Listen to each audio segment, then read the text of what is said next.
Another Goswami scriptures wherein Krishna bows his head to please.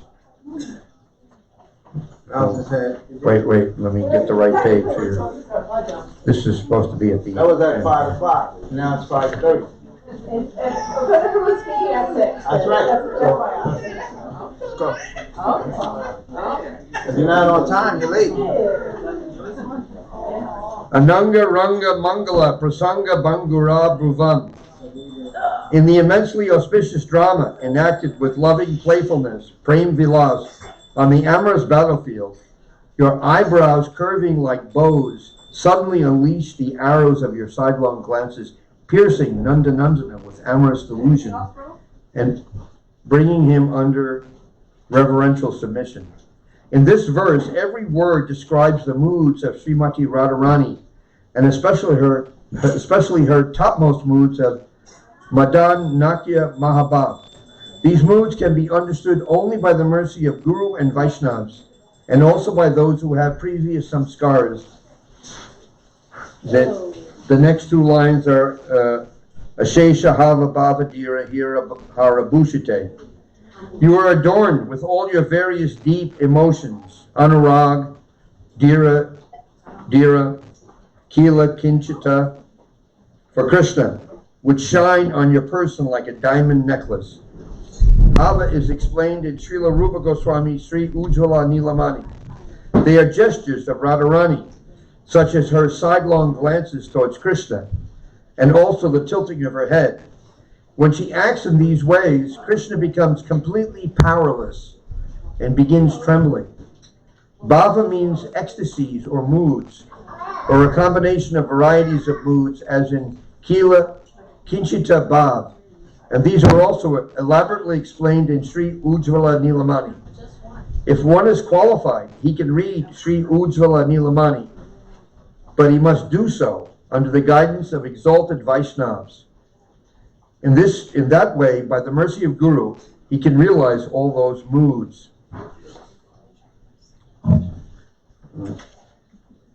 I'll continue, but I don't think I have these pages in the right order, but is an explanation of Nitamba Bimba Lambana Pushpa Mekala Gune. Your rounded hips are decorated with dangling flowers and tiny tinkling jewel bells hung from the flower belt on your charmingly slender waist. No one can explain the meaning because it is unfathomable, and even Srila Rupa Goswami cannot speak about these hidden truths. In his realized state, he can only write down his realization in his books. Later, when Srila Vishwanath Chakravartipad read them, he began laughing and feeling shyness in his heart. Thus, he was qualified to write a commentary on the verses of Srila Rupa Goswami. We are really very unfortunate. We have the opportunity for this type of wealth, but still, we try to collect the wealth of this material world. The bhavs of Srimati Radharani are the most valuable wealth in this world. Anyone who has once tasted this wealth can reject all material wealth. Unfortunately, however, we are still searching for insignificant material wealth. Srila Maharaj then led the devotees in singing Krishna Deva Bhavantam Vande, and then explained that if you want to please Srimati Radharani, you will have to sing Krishna Deva Bhavantam Vande. This song especially gives her pleasure, and if you want to please Yugala Kishore, both Radharani and Krishna, you must sing Sri Gaura Gita. This song, which reveals the moods of Srimati Radharani and also of Chaitanya Mahaprabhu, gives great pleasure to Yugala Kishore. The author of Sri Gaura Gita, Sri Radha Mohan Das, is a highly qualified Vaishnava in our Sampradaya. In the last line of his bhajan, he sings Parama Kinchana Kinchana Naragana Karuna Vitarana Shilam. I hanker to relish the unparalleled pastimes of the greatly munificent. Just bear with me a moment. I don't have these in the right order, unfortunately.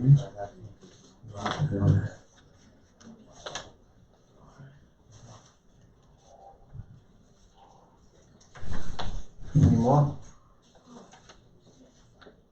anyhow, I'll keep reading. What time does, 6. You okay, have 15 minutes. all right. Well, it's not gonna be in the right order, but it's the whole lecture. Sorry about that. Guess I'm spaced out.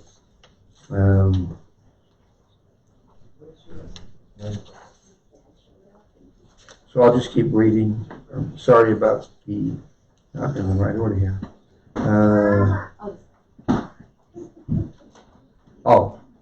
Although Radha Mohan sings, although he is very great, he considers himself to be very akinchana, fallen and worthless. Shobhita Durmati Radha Mohan Namaka Nirupam Leela. The fallen and foolish Radha Mohan sings in a mood of great distress. Durmati. Here he says, I am Durmati. I am a very low-minded person. Shobhita means one whose heart is disturbed. Why is the author's heart now disturbed? Nidovan, Nagari, Mohita, Manasa, Vika, Tita, Gadgada, Basham. The heart of Krishna, in the form of Sri Chaitanya Mahaprabhu, is thoroughly immersed in Srimati Radhika's Nattvajala Prem. That Chaitanya Mahaprabhu now lovingly extols Sri Krishna in a choked voice. Nidovan is one of the topmost forests in Vrindavan, where Yugala Kishore enjoy their sweet pastimes. Srimati Radharani is the Nagari, heroine of this Nidovan. Here Krishna Chandra serves Srimati Radharani from the beginning to the end of night, and still he cannot serve her completely. By remembering this type of pastime, Radha Mohan Das's heart is agitated. This pastime of Nidovan is the crown jewel of all pastimes. Srila Maharaj then spoke from Brahma Samhita. He began by saying that Brahmaji and the Adi Guru of our Sampradaya realized his offense, stealing the cowherd boys and cows, sakas and their calves. He therefore performed atonement and offered stutis, prayers under Govinda's lotus feet. Since the time of Srila Rupa Goswami, no one in our Sampradaya offers prayers of formal worship to Govinda. Bhajanam means to do bhajan, but in our Sampradaya, bhajan means something more than that which is described in Brahma Samhita. The Acharyas in our Gaudiya Sampradaya worship Govinda in this mood. He is always using sweet words to flatter Srimati Radharani. Govinda is not the Supreme Personality of Godhead. Rather, his qualification is that he is always following Srimati Radharani's orders. Whatever she wants him to do, he must follow. This is Govinda. Srila Maharaj then quoted verses from Brahma Samhita such as Yad Bhava Bhavita Diyo Manajasta Taiva Samprapya Rupa Mahima Sanayana Bhushaha Suktam Yameva Nigama Pratitai Stuvanti Govindamadi Purusam Tamaham Bhajami. I adore the same Govinda, the primeval Lord, in whose praise men who are imbued with devotion sing the mantra suktas told by the Vedas by gaining their appropriate beauty, greatness, thrones, conveyances, and ornaments. Yad Bhava Bhavita Diyo. I offer my humble obeisances under the lotus feet of Govinda, the hearts of whose devotees are overwhelmed by various kinds of bhavas toward him.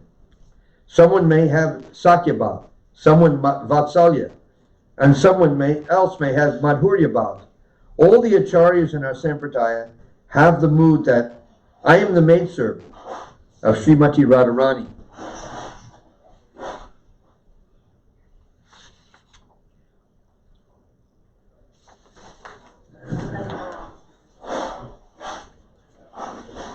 And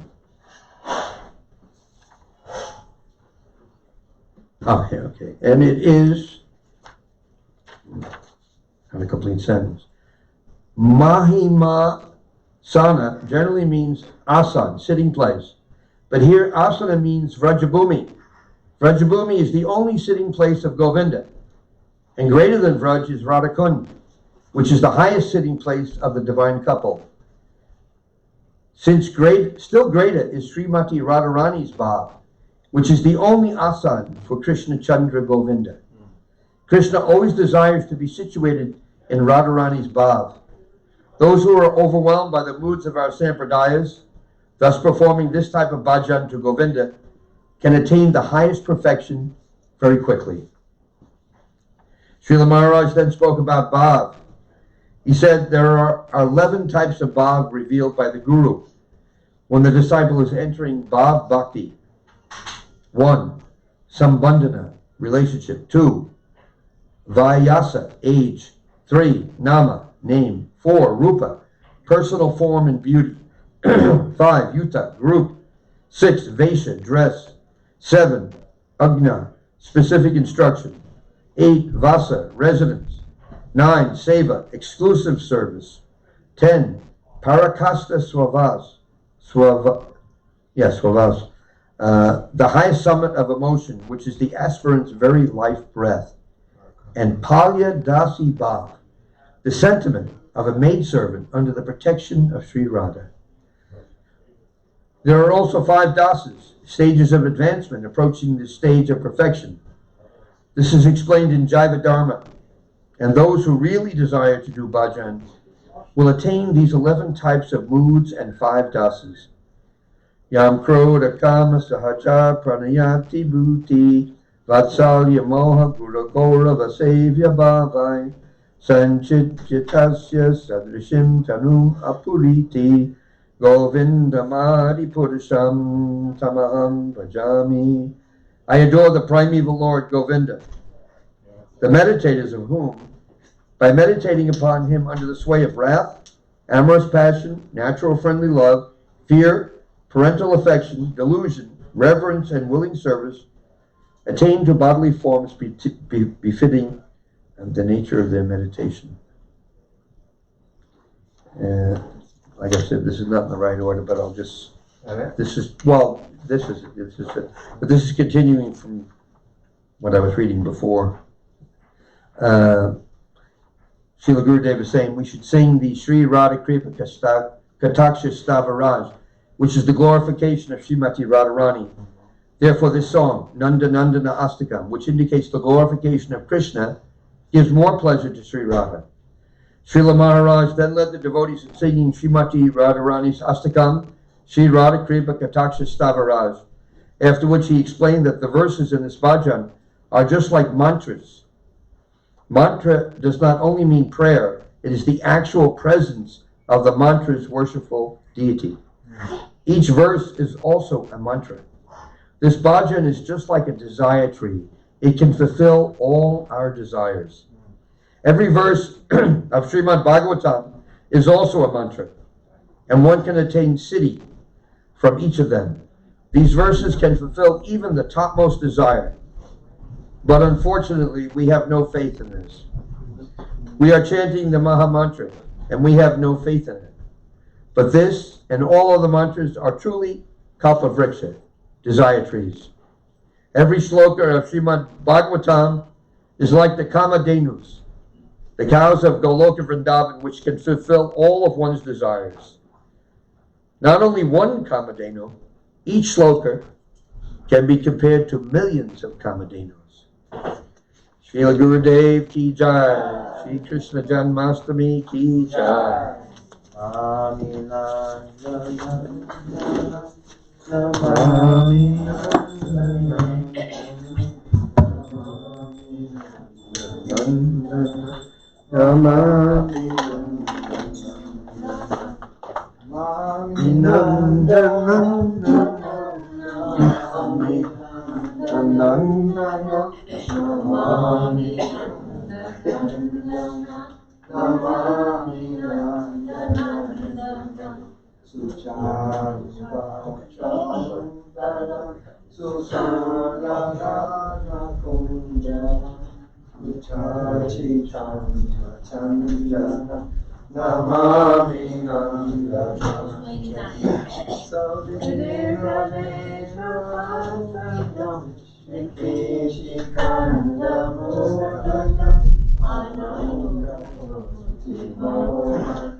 Namami Nandanam Namastikaramatikam Swachandranapapamikam Namam Buddham Chikanam Namami Nandanam Harendraranjitam Gatiharendraranjitam Dukula Prita Shobhanam Namami Nandanandana Shivanga Deha Sundara Nakaduti Sudasaram Amulya Ratna Bhushanam Namami Nandanandana Sukanda Anga Saurabam Uro Viraji Kostubam Swarajri Vasa Lanchanam Namami Nandanandana Vrindavana Sunagaram Silasanuga Vasasam Surendra Garva Mochanam Namami Nandanandana Rajangana Sunayakam Sada Sukha Pradayakam Jaganmana Pralovanam Namami Nandanandana Nandanandastakam Pateya Sadayamrita Tare Baba Hindustaram Vadetaram Priyumakam Namami Nandanandanam Namami Nandanandanam Namami Nandanandanam Namami Nandanandanam Munindra Vrindavandite Triloka Shoka Harini Prasana Vaksha Pankaje Nikunja Bhuvilasini Rajendra Madhunandini Rajendra Sunu Sangate Kadakalisha Sirama Kripakataksha Bhajana Ashoka Vrishabhavari Vitana Mandapashite Prabhalava Prabhalava Prabhanurani Omane Parabhayasvarakare Prabhuta Sampadalaye Kadakarisha Srinama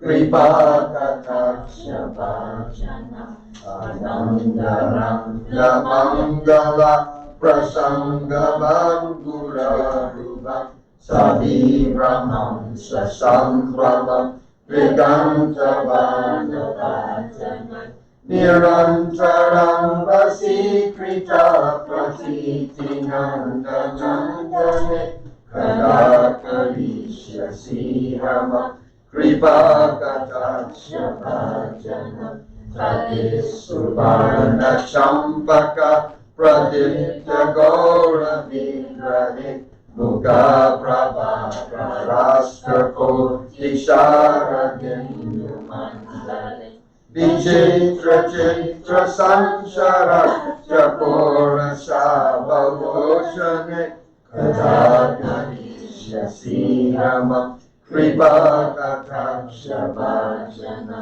Madam Adati Yogane Pramodamana Mandite Priyanuraga Randite Kalavilasa Pandite Ananya Kanya Kunjaraja Kyama Keli Kovite Kadakarisha Sihama Kripakataksha Bhajanam Ashesha Hava Bhavanira Hira Harimushite Prabhuta Shata Kumbha Kumbha Kumbhi Kumbha Shustari Prashasta Mandasya Churna Purna Sokya Shagare Kadakarisha Sihama Kripa Katha Bhajanam Vinala Vala Valari Garanga Ranga Durlate Nataramasya Rola Nila Lochana Valokane Lala Lulam Milam Manoga Murga Mohana Srite Kadaka Isha Sirama Kripa Katha Bhajanam Suvarna Malikanchita Trireka Kambukantage Trisutra Mandali Guna Trirana Diti Salora Nila Kuntala Prasuna Kucha Kupate Kadaka Isha Sirama Tribhagata Bhajanam Nitamba Bimbalam Banana Pushpane Kalagune Prashastara Nakinkani Kalapama Jamanjule Karindra Sunda Dandika Bayo Asova Kolake Prajaka Sirama Tripakata Bhajanam Aneka mantra naramam juju purana bhaskara samajara jamam sabam sanipanati bolavi Bilola hima varnami vinam vicharu champrame Kadaka isha sihama kripakata bhajanam Ananta Koti Vishnu Lokanam Padma Jarchite Imadrita Pulomaja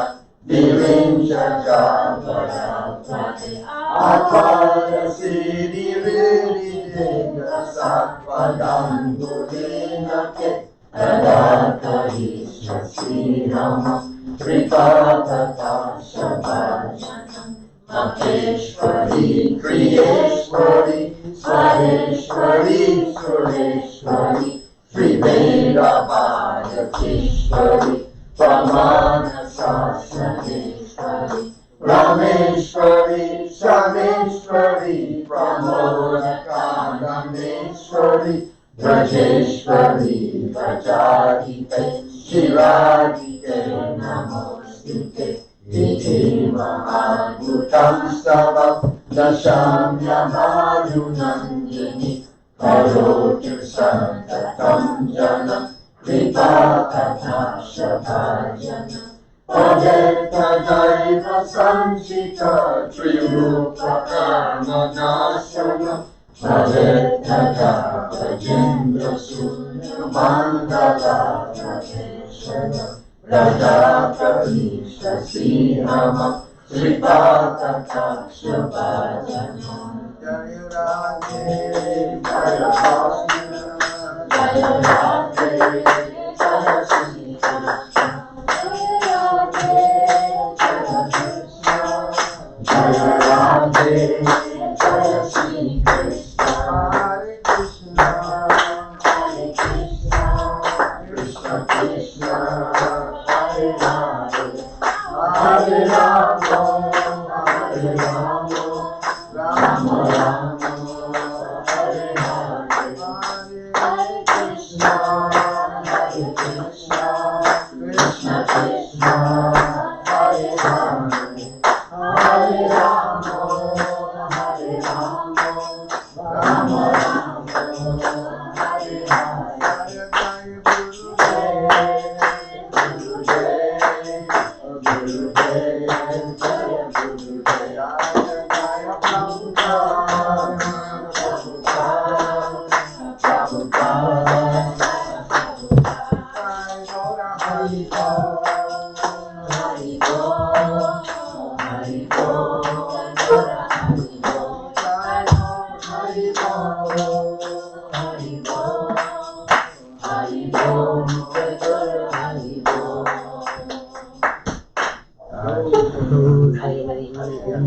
Guru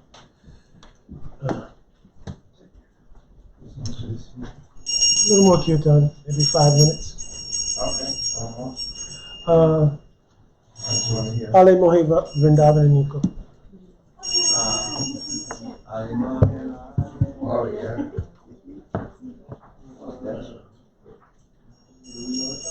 I know it, but. Yeah. Did you say? Ale Mohe Vrindavan. Prabhuji, can you hand me the harmonium? I'm going to. Yeah, I just need the case actually. Just this. I'm gonna put this on top of it. Well, I have it just. Ale mohe lage Vrindavananiko. Ale mohe lage Vrindavananiko. Ale mohe lage Vrindavananiko. Ale mohe lage Vrindavananiko. Lage Vrindavananiko. Sakiri mohe lage Vrindavananiko.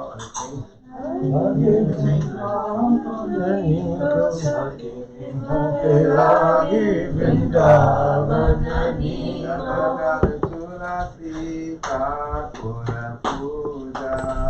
Para Tulasi Thakura Puja. Gala gala tulasi Thakura puja. Gala gala tulasi Thakura puja. Thakura seva. Thakura seva. Darshana Govinda Jiko. Darshana Govinda Jiko. Ale mohe lage Vrindavananiko. Ale mohe lage Vrindavananiko. Nirmala Nira Bahata Jamunako. Nirmala Nira Bahata Jamunako. Nirmala Nira Bahata Jamunako. Nirmala Nira Bahata Jamunako. Ojana Duta Daniko. Ojana Duta Daniko. Ale mohe lage Vrindavananiko. Ale mohe lage Vrindavananiko. Ale mohe lage Vrindavananiko. Ale mohe lage Vrindavananiko. Katana semata apaviraje. Rana Simhasana Viraje. Katana semata apaviraje. Rana Simhasana Viraje. Apaviraje. Viraje. Mukuta davayo tulasiko. Mukutadayo Tulasiko. Mukutadayo tulasiko. Mukutadayo Tulasiko. Ale mohe lage Vrindavananiko. Ale mohe lage Vrindavananiko. Ale mohe lage Vrindavananiko. Ale mohe lage Vrindavananiko. Kunjana kunjana pirata radhika. Kunjana kunjana pirata radhika. Kunjana kunjana pirata radhika. Kunjana kunjana pirata radhika. Pirata radhika. Pirata radhika. Shabda sunata muraliko. Shabda sunata muraliko.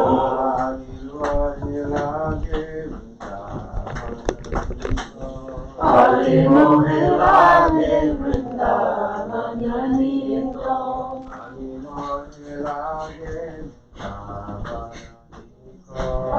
Hari Mohe Radhe Vrindavan Nagi Ko. Mira ke Prabhu Giridharanagara. Mira ke Prabhu Giridharanagara. Mira ke Prabhu Giridharanagara. Mira ke Prabhu Giridharanagara. Giridharanagara. Giridharanagara.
Hare Krishna.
Namo Vishnu Padaya Radhikaya Priyatane Shishma Bhakti Virataya Visvanikame Shri Krishna Lila Katane Shri Raksha Madhu Jamadhu Jaganashta Yuktam Radharini Yogusha Mahantam Narayanam Tvam Sirasnavami.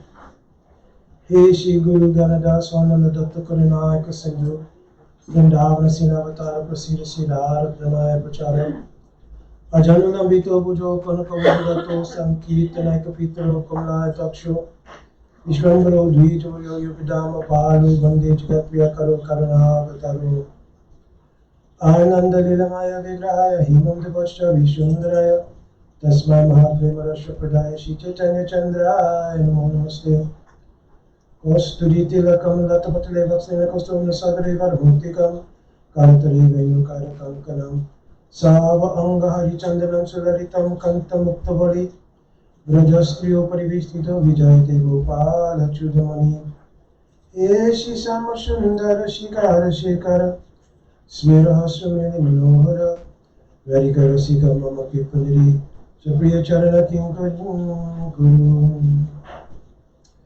Devai Vasmi, Najivami Tayavina, Ittivikyadadetam Naramam Charanandikam.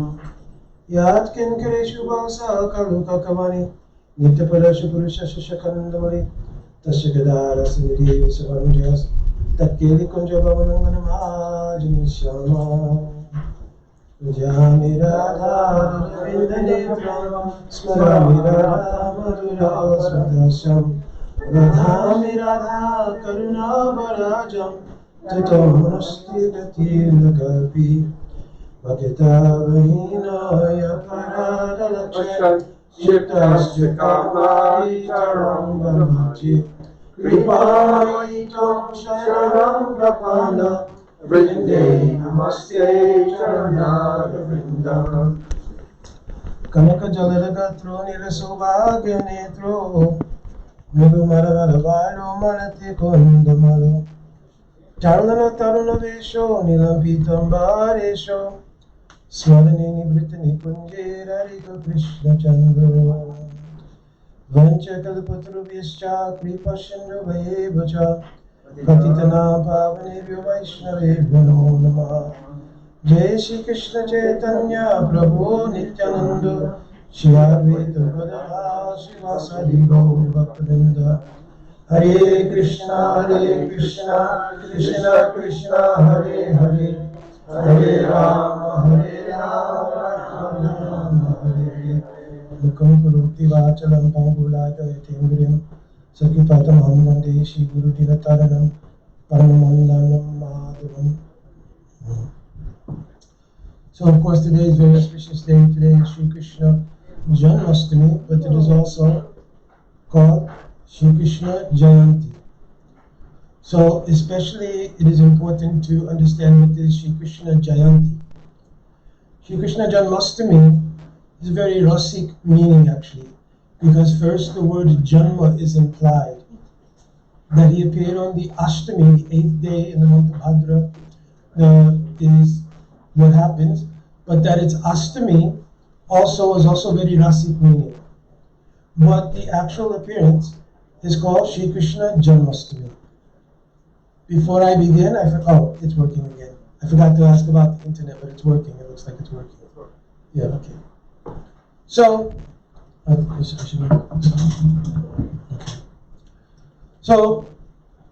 certainly many of us over the course of years, we've attended this festival called Shri Krishna Janmashtami or Krishna Jayanti. Certainly for myself, at least 45 or going maybe to 50 Janmashtami celebrations I've gone to, counting the years that I've been trying to practice bhakti. So, I've prayed to Gurudev for many, many years to understand, besides the fact that Rupa Goswami Pad has mentioned that we should honor such days as Ekadasi Vrat, also Janmashtami, Radhastami, Gaurapanim, Shri Baladev Puranim, and other holy days of our acharyas, their Tirubhav and Avirbhav. What particularly is meant for us as Krishna Jayanti or Krishna Janmashtami? Because the question becomes, who's attending Krishna Janmashtami? That question has to be asked. So if I will say, I'm attending Krishna Janmashtami, then where's my Yashoda? She's in Garbhagriha at this time, means she's in the birth room, but I don't see Nanda Baba, I don't see Sridham. I see many of you, I also love all of you as well. That's it. But I'm saying I don't see Sridham, I don't see Madhumar, I don't see anybody. So how could I be at Janmashtami? Do you think that they're all there at Janmashtami? Yeah. Certainly. The word has come after so many years in the elder age that Nanda Baba and Yashoda are able to have a child. All Brijabasis have gathered there. Shri Jiva Goswami Pad says even in Nitya Golok Dham, everybody is gathered. And Madhukant and Snigdhakant, who are particularly empowered because they spent many thousands of years in the courtyard in Nandagan, witnessing the pastimes of Krishna, so they're eminently qualified to speak on all Krishna's Leela, especially his Baal Leela, his appearance Leela, everything. In Nitya Golok Dham, Madhukant and Snigdhakant, they're sitting in the assembly of all Brijabasis, and they're about to tell the beauty of Shri Krishna's Janma Lila. So Krishna, obviously in Nitya Golok Dham, there's no Janma Lila, but the Abhiman, the conception of a Janma is there. But he's speaking about Janma Lila here in Prakat Lila. Why is he speaking in Nitya Golok Dham about the Prakat Lila here? Is this Lila superior to that Lila in Nitya Golok Dham? Yes or no? Yes. Yes. So many acharyas have spoken, yes. Because there are many pastimes that are performed in this Prakat Lila that are not performed there in the Nitya Lila. Of course, the metric saying this one is better than that one, you can't really, because you can't apply any material conception to the spiritual world.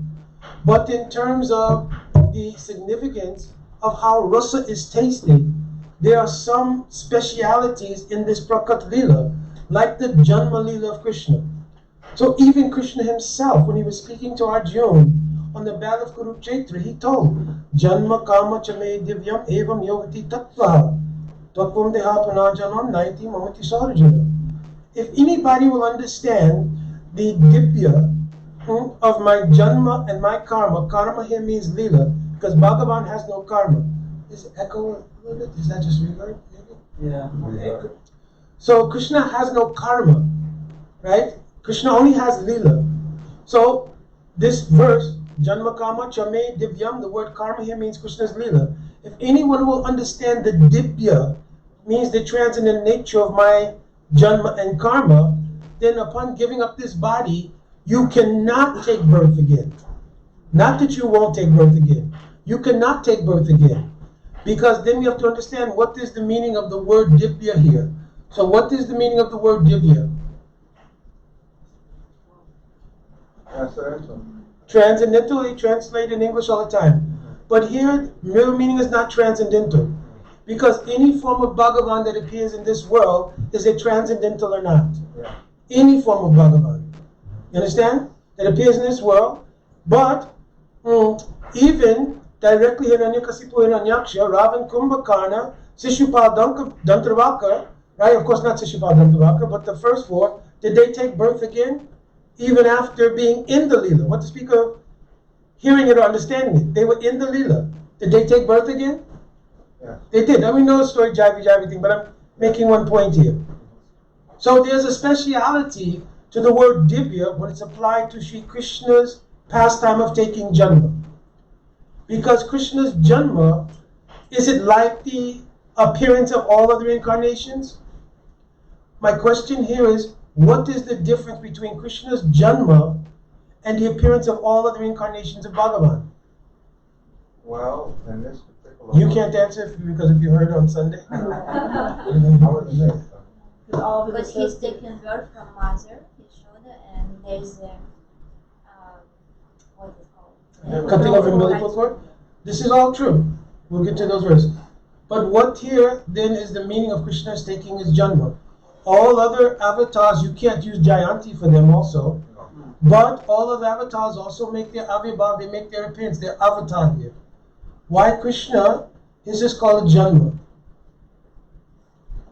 So the word Janma here implies praying. Because praying can make Bhagavan come under control to take birth from the womb of a mother. Did Krishna to Devaki take birth from her womb? No. No. This is the classical difference. That he did not take birth from the womb of Devaki. He did Avirbhava avatar to Devaki and Vasudeva. So he took birth from the womb. He took birth from the womb of Mother Yashoda because Yashoda has Vatsalya Prem, and Vatsalya Prem controls Krishna. During the last month of this Chaturmas Kartik, we're going to sing every day. Iti Drikswalila Bir Ananda Kundesva Goshami Manjanta Mayang Payantam Tari Geshita Geshur Bhaktar Jita Tom. That Krishna is Jita. He's conquered by this kind of praying. And therefore, because of Vatsalya praying, he's forced to take a Janma, even when his umbilical cord has to be cut. Understand? So here the word Janma means praying, because he comes under the control of Vatsalya praying. This is what causes him to take birth. No other incarnation takes birth. You understand? That's why it's giant. Except Sachinandan Gaurari, but that's also a different story. We'll get to that. But Krishna Jayanti also has another special meaning here. For one, what is the obligation of Bhagavan to appear in this world whatsoever? Shri Brahmaji is Adi Guru. This is not working, so maybe I should just... This is recording? Yeah. No need. I'll finish this here. Because the devotees will be able to catch You it. can link it. You can link it to them. Just share on your That's page. okay. I'll see exactly. So, what cause is there for Krishna to appear at all? Because Brahma, in Brahma Samhita, we only have one chapter, Brahma Samhita, 5th chapter, but there Brahmaji is written, Ishvara Parama Krishna Satchidananda Vigraha Anadi Radhe Govinda Sava Karana Karanam. That Krishna himself is Satchit Ananda Vigraha. In his Vigraha, everything you need to be happy is present. Satchit and Ananda as Swarup Shakti. So Swarup Shakti means Sandini Samvitaladini. This is one distinction I also want to make. I don't want to get off course, so somebody remind me if I stray. Satchidananda in the Jiva is not the same as Swarup Shakti, Sandini, Samvitaladini. Is everybody clear on this or not? Is it a clear point? Because the Jiva is also Satchidananda. Also Brahmaji is referring to Krishna here as Satchidananda Vigraha. That he's also Satchidananda. But when you talk of Nitya Siddhis or you talk of Bhagavan, that Satchidananda is not the same as the Jiva being Satchit Ananda. Because Satchit Ananda here is one with Swarup Shakti, which means it is also imbued with Sandini, Samvit, and Aladini. Indapati is clear? You understand? In the Jiva, is there Samvit, Aladini, and Sandini? If there was, you'd be realizing Krishna. But is the Jiva Satchit Ananda? Yeah. Yes. So it's a clear difference. Understand?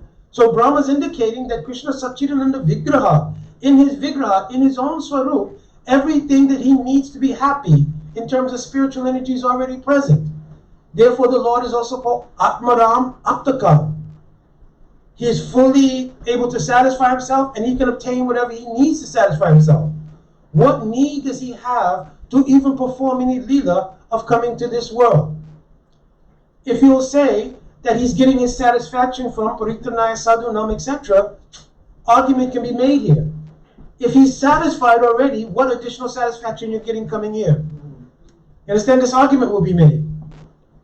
So, Acharyas have explained, even though Shri Krishna Satchit Ananda Vigraha, he's Atmaram, what is the real meaning of his being Atmaram? So in Skanda Purana, one verse is there. Atmaramas Turarika Tasheva Ramana, so Atmaramas iti prokta gun munibi guya vedibi. So the guya or the rahasya of the word Atmaram is that Radhika is always playing in the heart of Krishna. Therefore he can be Atmaram. When Radhika is playing in the heart of Krishna and she is Amurt. Amurt means she's not taken a separate form. Krishna is called Atmaram. But Krishna then acknowledges Ananda is not static. Anandam buddhivadhanam pratipadam purna amrita swadanam. At every step, Ananda is increasing. So Ananda is not something that's static. So there is another kind of Ananda besides Atmaramita. It is called Pararamita. The word Pararamita means that happiness which comes in relation to others. So for this reason, it's mentioned in Chaitanya Charitamrita, Radha Krishna Achayi Sada Eki Swarup. Is Radha and Krishna one person or not? Yes. In Tattvas Gata Vichar we say this is Krishna Shakti and this is Krishna, but actually they are one Swarup, they are one person. You understand? But Lila Rasa Ashudite Dari Duiru, to taste this Pararamita, they eternally manifest two forms.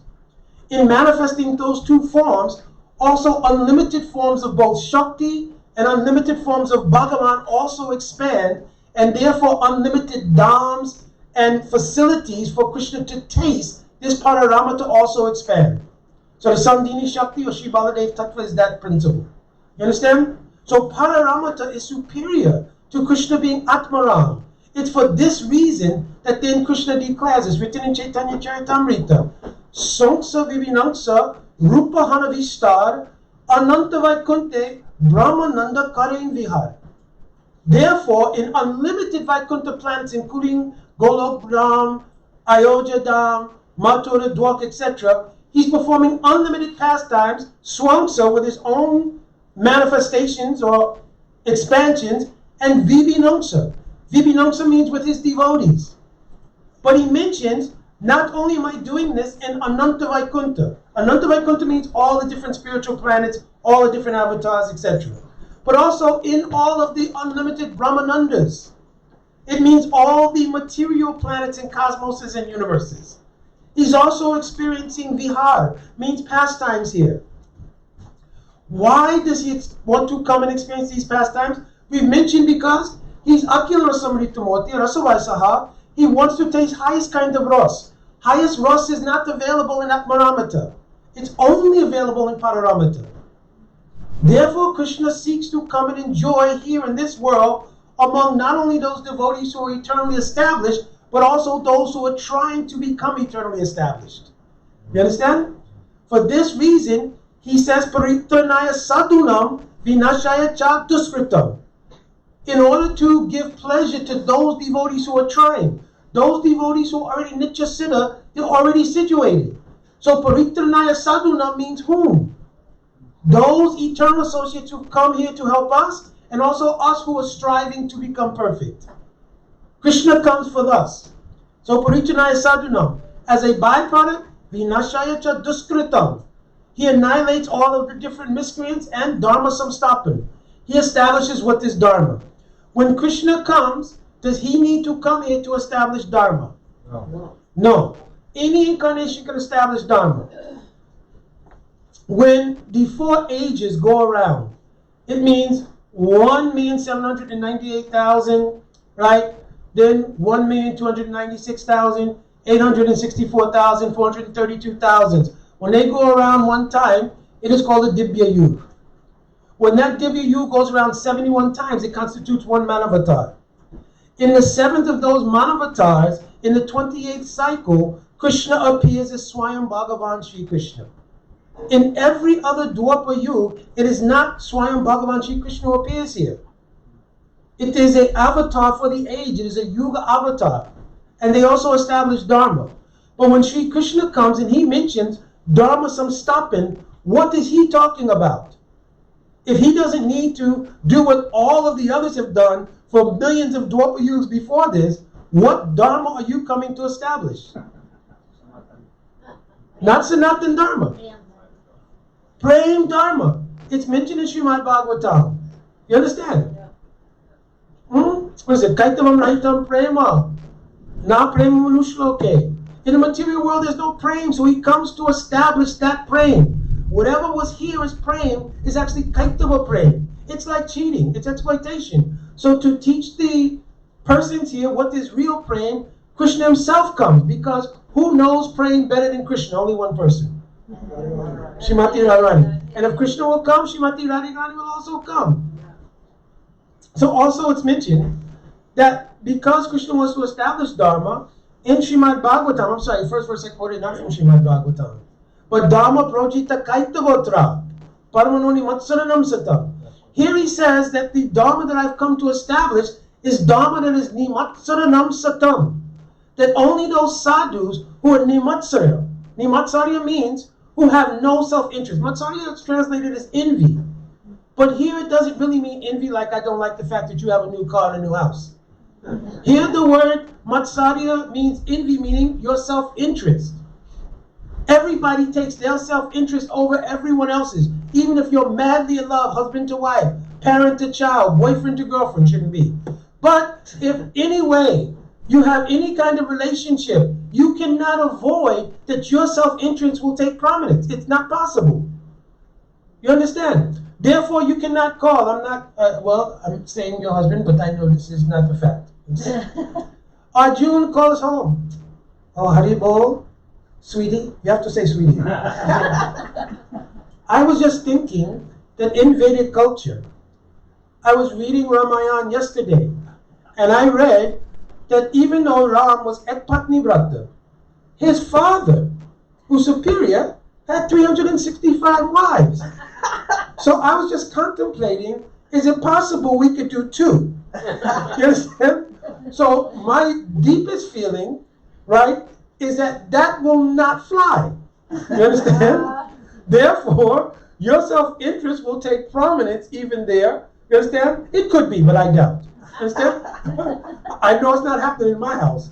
Put it that way. You understand? Therefore, everyone's self-interest takes prominence.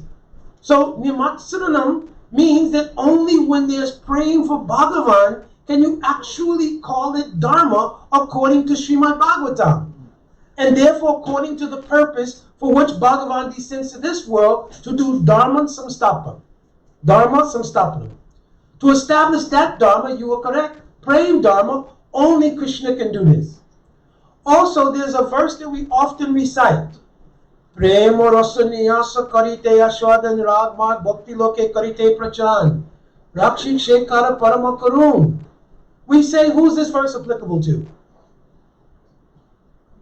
Prema rasa niyasa karite ashwadan who? Huh? Mahaprabhu. We always say this verse in relation to Mahaprabhu. But, Prem niyas karite ashwadan. In order to taste Prem Ras. If that Prem Ras had not preceded the ascent of Mahaprabhu, what would he be tasting? You understand? The Leela had to first have descended of Radha and Krishna. Where the highest kind of Prem Ras is there. The difficulty is that in that Leela, Purva Raja Vilasa 18 Abhilas, he was unable to accomplish it. You understand? But Prem Rasniyas Karite Ashwadan, Rag Marg Bhakti Lo Karite Prachan. The Rag Marg is in Krishna Leela. Can you obtain Krishna Leela without Rag Marg? No, it's mentioned in Chaitanya Charitamrita. Sakale Jagate Mori Vari Bhakti. Vari Bhakti Brajabhav Paiti Noi Shakti. By Vari Bhakti you cannot obtain Braj. How you obtain Braj? Only by Rag. It means Rag was present during Krishna Leela. So he was doing Rag Ashwadan and teaching that Leela. But because he himself could not understand the highest quality of that Rag. What is the highest quality of that Rag? Rag, Anurag. In Anurag it goes to Mahabhav. In Mahabhav it goes to Rud, Adirud, Modan, Mohan, Madan. He could not accomplish what is the height of Mohan or what is Madan. Therefore, he was left with three desires to try to understand these things. The possessor of the highest quality of Mohan is Radhika. And it's expressed in her own Madan Bhav, which is unique. You understand? And Krishna could not understand it. He admired it. Shri Radha Pranaya, Mahima Kitraso. Her Pranaya is Mahima. It is the greatest thing. I also desire it. How? My Chatu Madhuri. Vena Madhuri, Rupa Madhuri, Prem Parikar Madhuri, Lila Madhuri. All devotees can taste that. But how Radhika's tasting, I cannot fathom. Shokyam Chasya. What kind of happiness she experiences from that? What is the nature of her bliss? Her Mahabhav, I can't understand. I even came to Radhika in the height of her Mohan Bhav. And in Adirud, she was giving expression to what is called Chitra Jalp, 10 kinds of mad talk. I came there as a bee to try to get some understanding of it. I sent Uddhava also to take notes on it. But in neither case was I able to get it. When Uddhava came back to Mathura, what did he tell Krishna? He paid his obeisance, it's described in Sastri, he paid his obeisance and said, listen, the love of the Brijabasis is so high. Udrekam. Udrekam means very high. Vrajokasam. The rest of their love is so high. Bas. That was his report back. And then he went on to get prasad and everything else. Understand? And then at that time, Balaram and the king came in. He gave them the gifts that Nanda Baba had given. Bas. That's the last verse in the 47th chapter. He tells like this, Bas. That's it. He could not digest and Krishna also could not understand.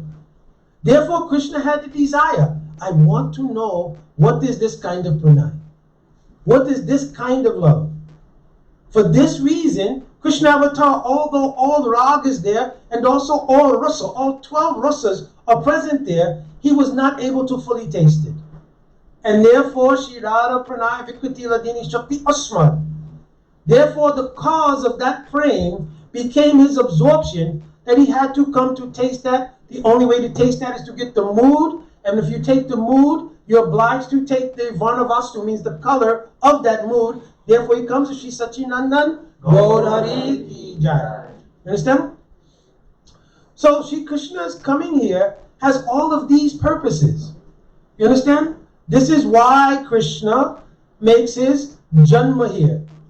You understand? Why is it Krishna Jayanti? It's not Jayanti in Golok Vrindavan, because in Golok Vrindavan there is no Janma, for one. And in Jayanti, what is the meaning of Jayanti? Jaya means victory over whom? Over those who need to have victory. What do we need victory over? Our Maya, false ego, everything else. In the spiritual world, Krishna's track record on victory is not great. He doesn't win many fights with the cowherd boys. You understand? He doesn't even, what to speak of cowherd boys? Also, I was reading some little the other day. Krishna doesn't even win the fight with the cows. You understand? Why? Because at the time that it's time to go, Krishna starts to blow his flute. Krishna has 108 groups of cows. He carries one japa mala to keep track of all the different groups. So when he blows his flute, he has a tune for each group. So he plays the flute one tune, 5 cows come. Now there's lakhs of cows, 5 show up. So that means there's lakhs of cows roaming around somewhere. So he has to play that melody again, then he has to add some nuance to it, right? So in this way, he can't even control all the cows. What to speak of fighting with the cowherd boys? His luck is not definitely better with Mother Yashoda. You understand? He tried that one time. Damodar Abundant Leela is based on that. He tried to do something and then outrun Mother Yashoda. What happened? Caught from behind. We didn't see Mother Yashoda, any Olympic trials, anything like that. Still, and what do you think? There's also so many commentaries because there's 3 main stages. After Krishna's Janma, Krishna begins to crawl. This is one whole section of the Vatsalya Prem Leela. Next section is Krishna's being able to walk. It increases a whole other section of Vatsalya Leela. I'm not speaking there yet. If we get to that thing. I have something I want to speak on, I think, more relevant. But Krishna's track record for victory in Golok, not so hot. It's not a big thing there. Rather, he enjoys being conquered. So the victory of his devotees in Golok is Jayanti. So when he appears here, the Jayanti is for us. You understand? So if I've gone to now 50 different Janmashtami appearances, and I still haven't gotten Jayanti, you think there's a loop in a hole, as Gurudev would say? This is why this next section is very important. So in the commentary of Adishira Swami, the original commentator on Srimad Bhagavatam, his commentary is called Bhavarta Deepika. Bhavarta Deepika, the illumination of Bhav. You understand? The illumination of the meanings of Bhav. So in that Bhavarta Deepika, he describes Krishna's Janma. He describes in 2 phases.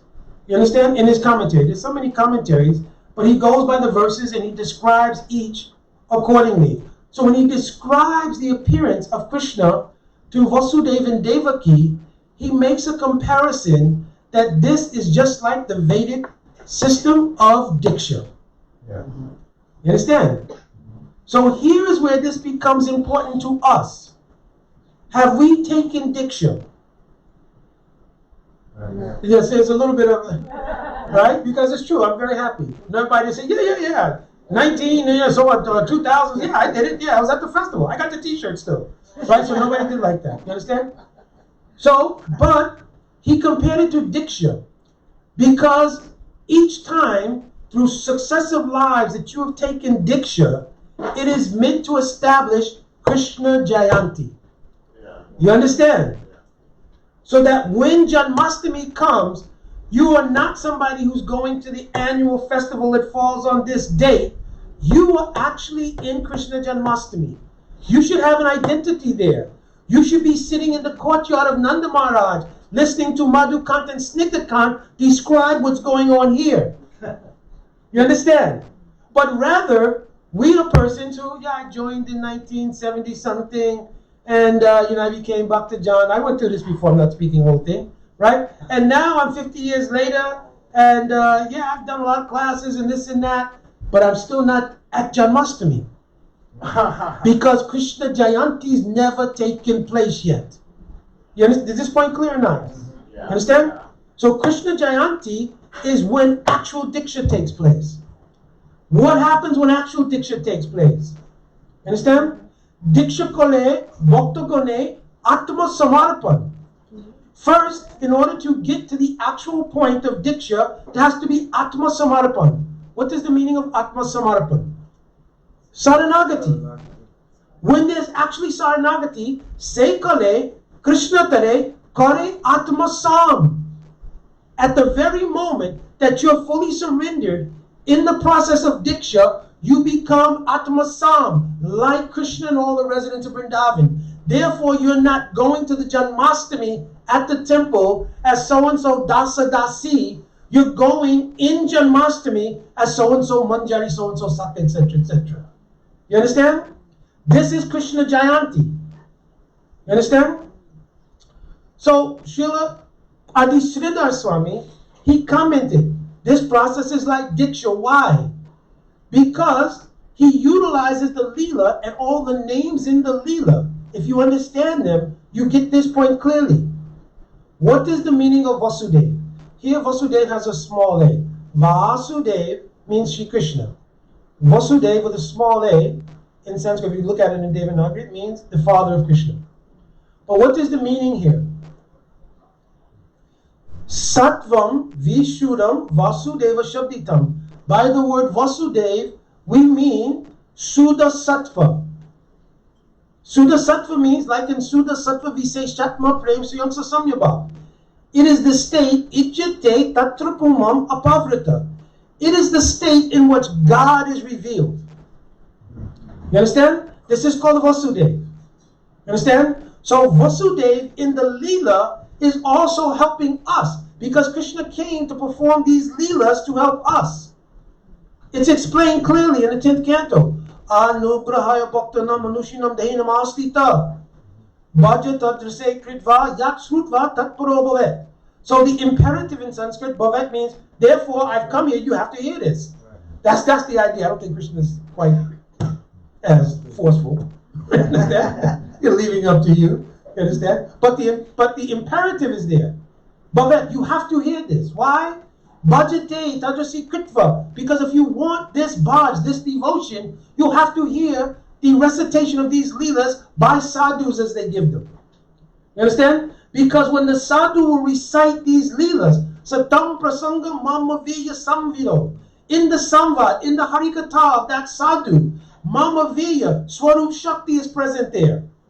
You understand? So Krishna is saying, I will make you Atma Sam when you surrender.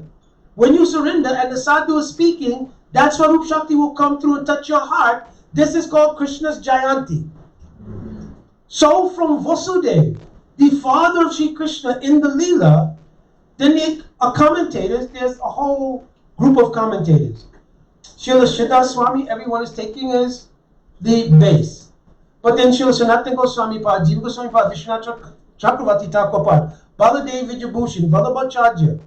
So I have one book. There was a very famous book, Symphony of Commentaries. It has all commentaries in it. Pujapad Srila Srila Maharaj has it in Devanagari. In Sanskrit, he has the book. Our Srila Prabhupada used that book in doing translations. Understand? So, there all the commentators are mentioning, yes, that Vasudev, he was shackled in the dungeon.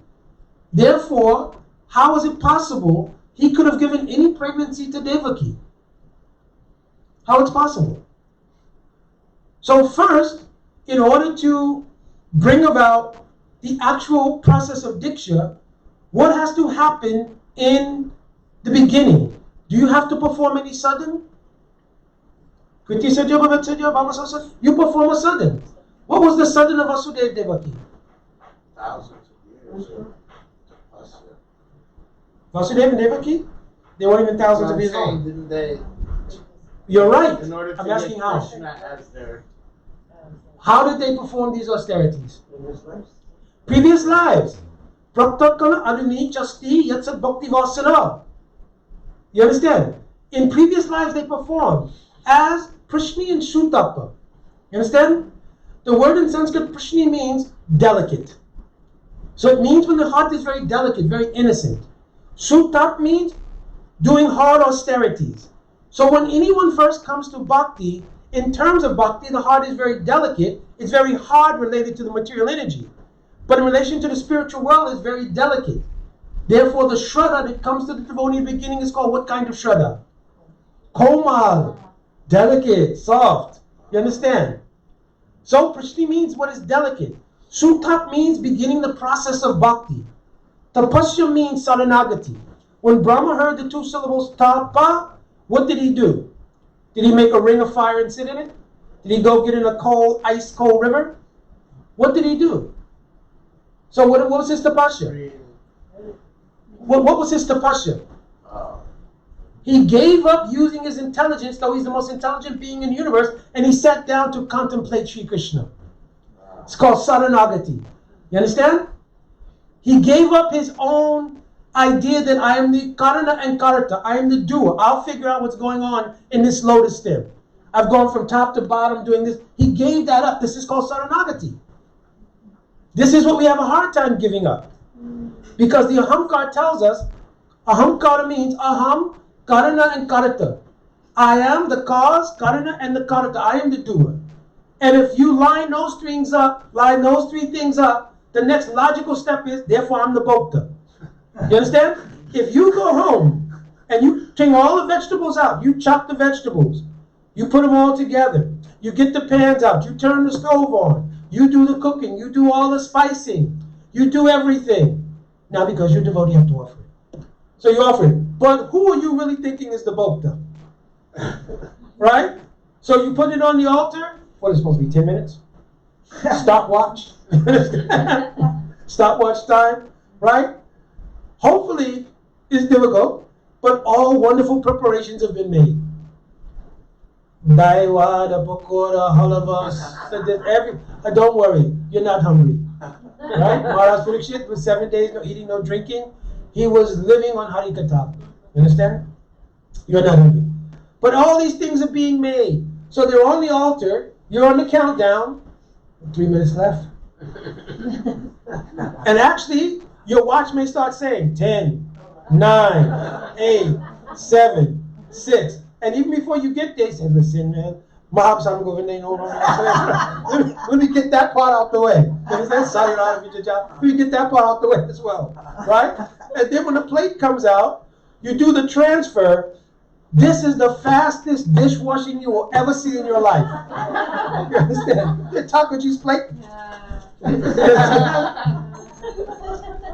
Understand?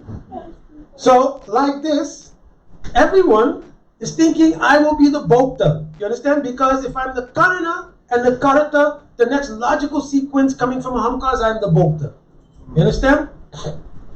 So, because of this, it is very difficult, right, to break off from the material energy and take to the process of sutta, means to do the process of bhakti. Because you cannot do the process of bhakti with your ahamkara. The facilities that your ahamkara has is your upadi, your particular karmic iteration in one life or another, and the material grouping of senses that you have around that. Can you serve Krishna with those senses? Atahashi Krishna namani nabhavat grayam indriya. You cannot serve Krishna with that. But wait a minute, Mukunda, what are we doing then? And even in the verse, Kriti sajya bhavat sajya bhavasasana nabhida nityasirisa bhavasha prakatamriti sajita. It's saying you're taking your senses and you're engaging in the service. Are you truly doing that? Bhakti Sandarbha, I think Anuched 144. He's mentioning there, everything that's being done by the aspirant in Bhakti is a subsidy coming from Bhagavan himself through Shri Guru Parampara. So everything you're doing is a subsidized form of Swarup Shakti coming from the influence, not the thing itself, Prabhav, of Swarup Shakti coming from Shri Krishna to Guru Parampara. So when you go to make the offerings, you recite the mantras, everything, all of that is subsidized. Other than that, it has no access to the transcendental realm. You understand? What is prakrit here, you cannot do in the aprakrit world. Aprakrita gochara, you cannot access that world. So all of your sensory activities in bhakti are subsidized. Prior to giving up false ego, Srila Prabhupada mentions in one purport, a person's practice of bhakti is still infused with 81 different varieties of the modes of nature. You understand? Why 9 types of bhakti, beginning with Shravan Kirtan, etc.? 3 modes of material nature, but modes of material nature, they're not static. They're always interacting and transmuting each other. Not transmuting, was it? Oscillating and mixing with each other. So 3 times 3 is 9, 9 times 9 is 81 different varieties of the modes of nature. You understand? So how will Krishna extract from that something? Whatever bhakti is being infused in your heart by the Kripa of Shri Guru, Krishna is extracting that. Patra pushpam phalam toyam yome bhakta prayachati. He's extracting that bhakti which is subsidized to you by Shri Guru. That is also for your benefit to help you make further advancement until you can become a container. Now this is another point. Till you can become a container of bhakti yourself, and that container of bhakti, which is your heart, starts to spread out into your senses and transcendentalize your senses. You understand? Therefore, another meaning of prasni is that which can hold. If you look up in the Abhiman, it means that which can hold. Prasni means soft or delicate. It also means that which can hold. In the very next incarnation, in their sadhana, they become Kashyapa and Aditi. And they give birth to Vamandev. You understand? But what is the entire Vamandev Leela all about? What is the whole Leela of Vamandev about? He's a little boy and then he... What's the overarching principle? Saranagati. So we don't have to guess. You understand? He's teaching what is Saranagati. You understand? Also, when Bhakti appears there, it's appearing in a dwarf form. You understand? And when does it become blossomed? When us, who are the Bali Maharajas in this particular case, do Saranagati. By telling the Lord, I no longer want to be in control. I've seen that you've taken everything. So now I can recognize, what is this verse? Bahunam Janmananante. Gyanavam Prabhajate. Vasudev Savam Iti. Samahatma Sudolabha. I've realized now, oh God, you're everything. So then he said, if I'm everything, I've taken everything, where do you want me to put the 3rd step? This is called Saranagati. So then he bows his head. This is called Saranagati. So they accomplish Saranagati as Kashyapa and Aditi. Now as Vasudeva and Devaki, he's coming to the state of pure God consciousness. This is the verse I quoted earlier. Sattvam Vishuddham Vasudeva Satitam. By this word, Vasudeva means he's in pure consciousness. And what is the meaning of Devaki? The Acharyas explained in the commentary. Devi means Jyotyaman. Jyotyaman means who's illuminated. In other words, whose heart has now become illuminated. And when your heart becomes illuminated, the things that were part of your ahamkar, your false ego, they are removed. Do you have the power to remove anarthas? No. You don't. That's being done by the Kriya Shakti coming from Bhagavan in the practice of Bhakti. Bhakti Shakti is also called Kriya Shakti.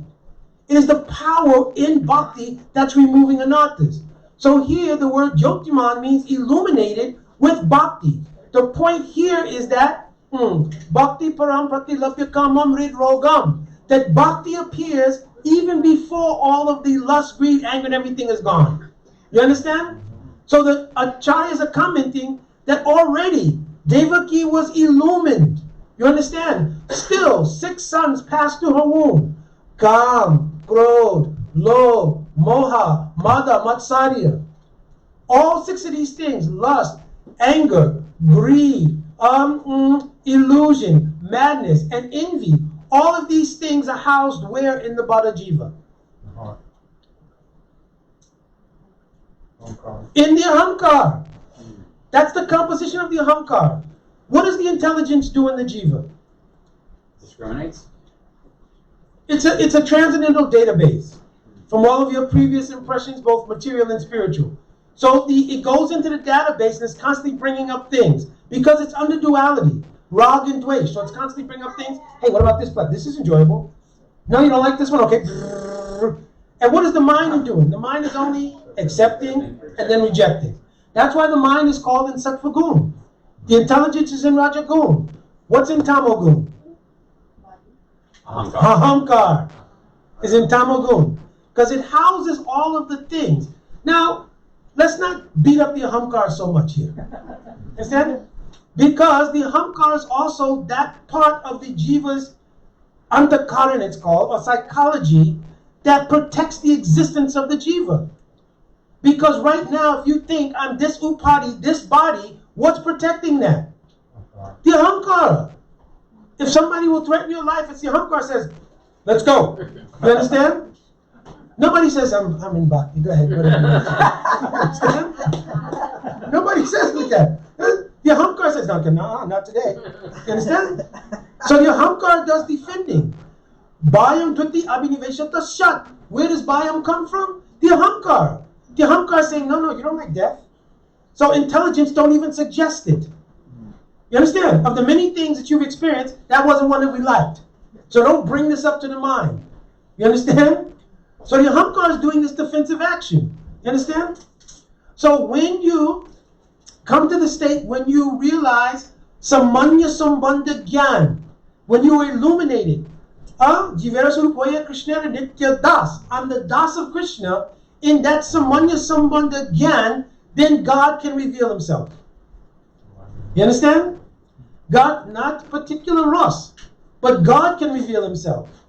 Therefore, when Vasudeva and Devaki first had the appearance of Bhagavan, how did he appear? Four-arm form, with all the weapons of Vishnu and Narayan. He reminded, you prayed for me to become your son. I told you said you wanted a son like me. I told you, there's no one like me. You understand? So now, mercifully, I've become to you and I've appeared before you to remind you. There's no mention of Rasa here. But has God appeared? Yes. Has Devaki said anything about motherhood or anything yet? No. Has Vasudeva said anything? No. What did they start to do first? Stav and Stuti.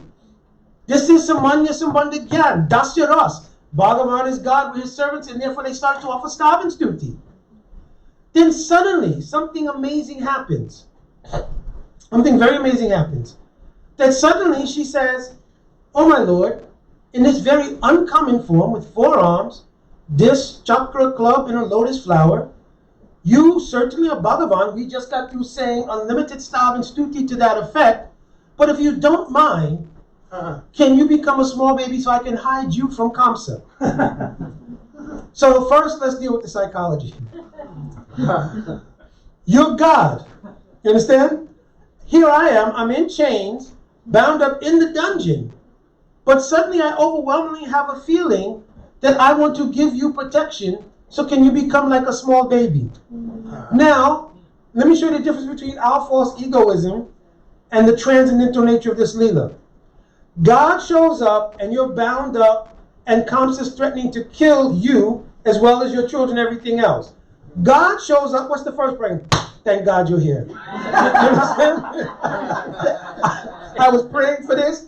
Yeah, he's probably in the palace. And because it's midnight, he probably sleep. So you can even sneak attack him. You understand? So this is the consciousness. You understand? And, before you go, can you take these things off? You understand? This is the program. Right? Mukti first. You understand? But they didn't say like that. She said, can you become a small baby so I can show you protection by hiding you? You understand? So then we have to question where this mood came from, because it's inconsistent with the psychology that was present just minutes prior. So therefore, the Acharya explained, at the exact same time that Vishnu form appeared to Mother Yashoda in Gokul, in the Garbhagraha, Mother Yashoda had given birth to a baby that had been contemplated in her heart and in the heart of Nanda Baba prior. So, in this regard, Nanda Baba and Yashoda, did they do any sudden?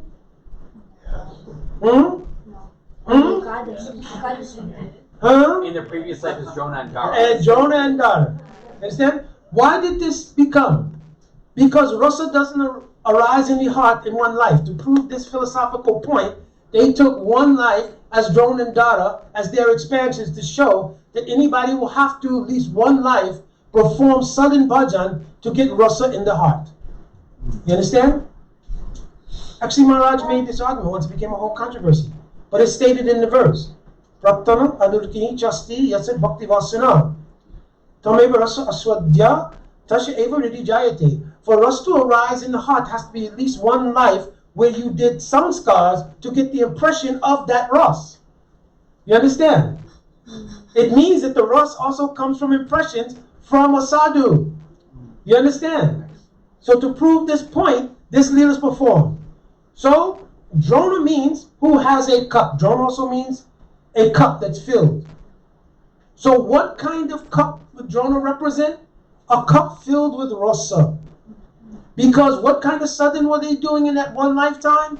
That they didn't want a son like Krishna. They wanted Krishna as their son, to have him from birth as their child. This is Vatsalya Rasa. You understand? Based on Vatsalya Rati. It means in that life is Drona and Dada. Dada means to hold. So in that life, the cup full of Ras, which was Drona, filled also the heart of Dada, who held that Rasa. When you read the description of what is Rasa, anybody know the verse, what is Ras? Vyatiti, I'm giving the beginning. Vyatiti bhavana bhatma yaschamat bharbahu. Riddhi satvale ujale bhadam. So Riddhi satvale ujale means your heart has to become illumined by Ras, and Badam means you have to have the ability to hold it. You understand? If the heart is not pure, it's not illuminated by Sandini Shakti, then the rasa cannot be held in the heart. You understand? There'll still be a mixture of your material identity and your spiritual aspiration. Right? The spiritual substance of an identity is not there yet. You understand? So the rasa cannot be held. So that happens mostly in the stage of a Shakti, where there's enough maturation that the abas of a certain ras can be held in the heart, clearly. In Ruchi, it can be tasted. Understand? And as soon as you realize Sambandha Gyan, you have cognizance of it, right? But not fully. You understand? At the time of Diksha, if you are mature in taking Diksha, and it is Vidvad Rudi Diksha, you know what is this word Vidvad Rudi? Or we should say? Vidvad Rudi Diksha means that Diksha which is based in mantra, artha, chintan, nyas, prapati, saranagati, and atmanivedanam. 5 elements have to be there. It's called Vidvad Rudi Diksha. Understand? This is real Diksha. If you hear the mantras and everything, and you don't know what they mean, what's the application, it becomes anustanic or ceremonial. And it will not reveal an identity. It won't reveal a swarup. Understand? So in some life, though, you'll take Diksha, and in that life that there's some maturation in your practice, the two things will synthesize, and at the time of Diksha, Visay Sambandha Gyan will be established. You'll practice on the basis of Visay Sambandha Gyan, then the actual Kriya Shakti of Bhakti will start to take effect. Until Visay Sambandha Gyan is established, who's practicing? The Ahankar. The Ahankar. I told this before. Bhakta Jan joined the Hare Krishna movement, became Bhakta Das. 6 months later, they gave him a name. He became Jana Das. You understand? Jana Das went on to do very amazing things in the temple. He was rewarded. They gave him a thread, a t-shirt, put some vibhuti on his head, and he became a Brahmin. You understand? So John has never really given up his antakaran and his upadi of being John. He's just that same person who joined the society where all these things went on. He feels a little better about himself because the practice is in the mode of goodness. He's not eating McDonald's anymore. He's having prasadam. You understand? He decided when he became overwhelmed, okay, I'm going to get married truthfully. Right? I'm not going to the club in a search. Right? So Bhakta John has made huge steps in relating to the mode of goodness. What are 2 features of the mode of Sattva Gun? It conditions one to a false sense of knowledge and happiness. You understand? So Bhakta John is feeling very good. I'm good. I'm self-righteous. I'm in Bhakti. Hare Krishna, Prabhu. You understand? He's not established in Sambandha Gyan. Right? Gurudev gave Visay Sambandha Gyan at the time of Diksha. Divya Gyanam Yanta Shrimati Mantre, Bhagavat Surup Gyanam Tena, Bhagavat Visay Sambandham Gyanamscha. He gave at the time of Diksha, but they didn't catch it because not enough maturation in the heart. Understand? So Drona was the cup of rasa, and Dara was the receptacle of that rasa. How you get this rasa? What kind of practice must you do? Only Raga Nuga Sadhan. So in the sadhana of Drona and Dara is the proof that only Raga Nuga Sadhan can give realization of Braj and a Ras. You understand? All these things are very significant. I've tried to analyze all these things very significantly. So now, Sri Krishna has appeared directly as the son of Mother Yashoda. It's mentioned. Jatta karma atma jasyavai. Nanda Maharaj told. First he told, Nandastu atma jo utpane. My son has appeared in this world. Very wonderful thing. You are Vipraveda Gyanam. Call all the Brahmins together. Let them come. You understand? Snatva. Snatvam suchi alankrita. He went himself, took bath, got very perfumed, changed his clothes. Very happy. Then he came out, he said, now, everyone, vachitva, swasti ayanam. Start reciting the swasti vachanam. Very auspicious. Then he told, Jatta karma atma jasya vai. Atma jasya, that son of mine. Let's do the ceremony called Jatta karma, which means cutting the umbilical cord. You understand? Then karyam, after that he told, karyam eva, priti deva acharanam atata. And also we'll do the worship of our ancestors and the devatas, because it's lokik lila. You understand? Means human-like pastime. You understand? So Jatta karma atma jasya, my son, that I saw the umbilical cord being cut. When Sri Krishna was born from the womb of Mother Yashoda, at that time it says that Mother Yashoda fell asleep due to childbirth. Any mothers in the room? Now, at the time of the childbirth, did you fall asleep? Now it may be hours later. I don't know. I cannot attest. It may be. I should have asked my wife before I came for this part of the Katha. Right? It could be hours later. You may get a nap, but while that child just comes out of the womb, were you sleeping? Okay. And there's other mothers here. Yes, you understand. So even in Lokik Sakbandhuvat, making Lokik like Leela, Mother Yashoda could fall asleep. What is the meaning here? It's just a narrative to explain the overwhelming nature of the bliss of Krishna's birth was so overwhelming, she became merged in that bliss. She was simply in another prakosht. Sleep is a synonym for being in another prakosht. You understand?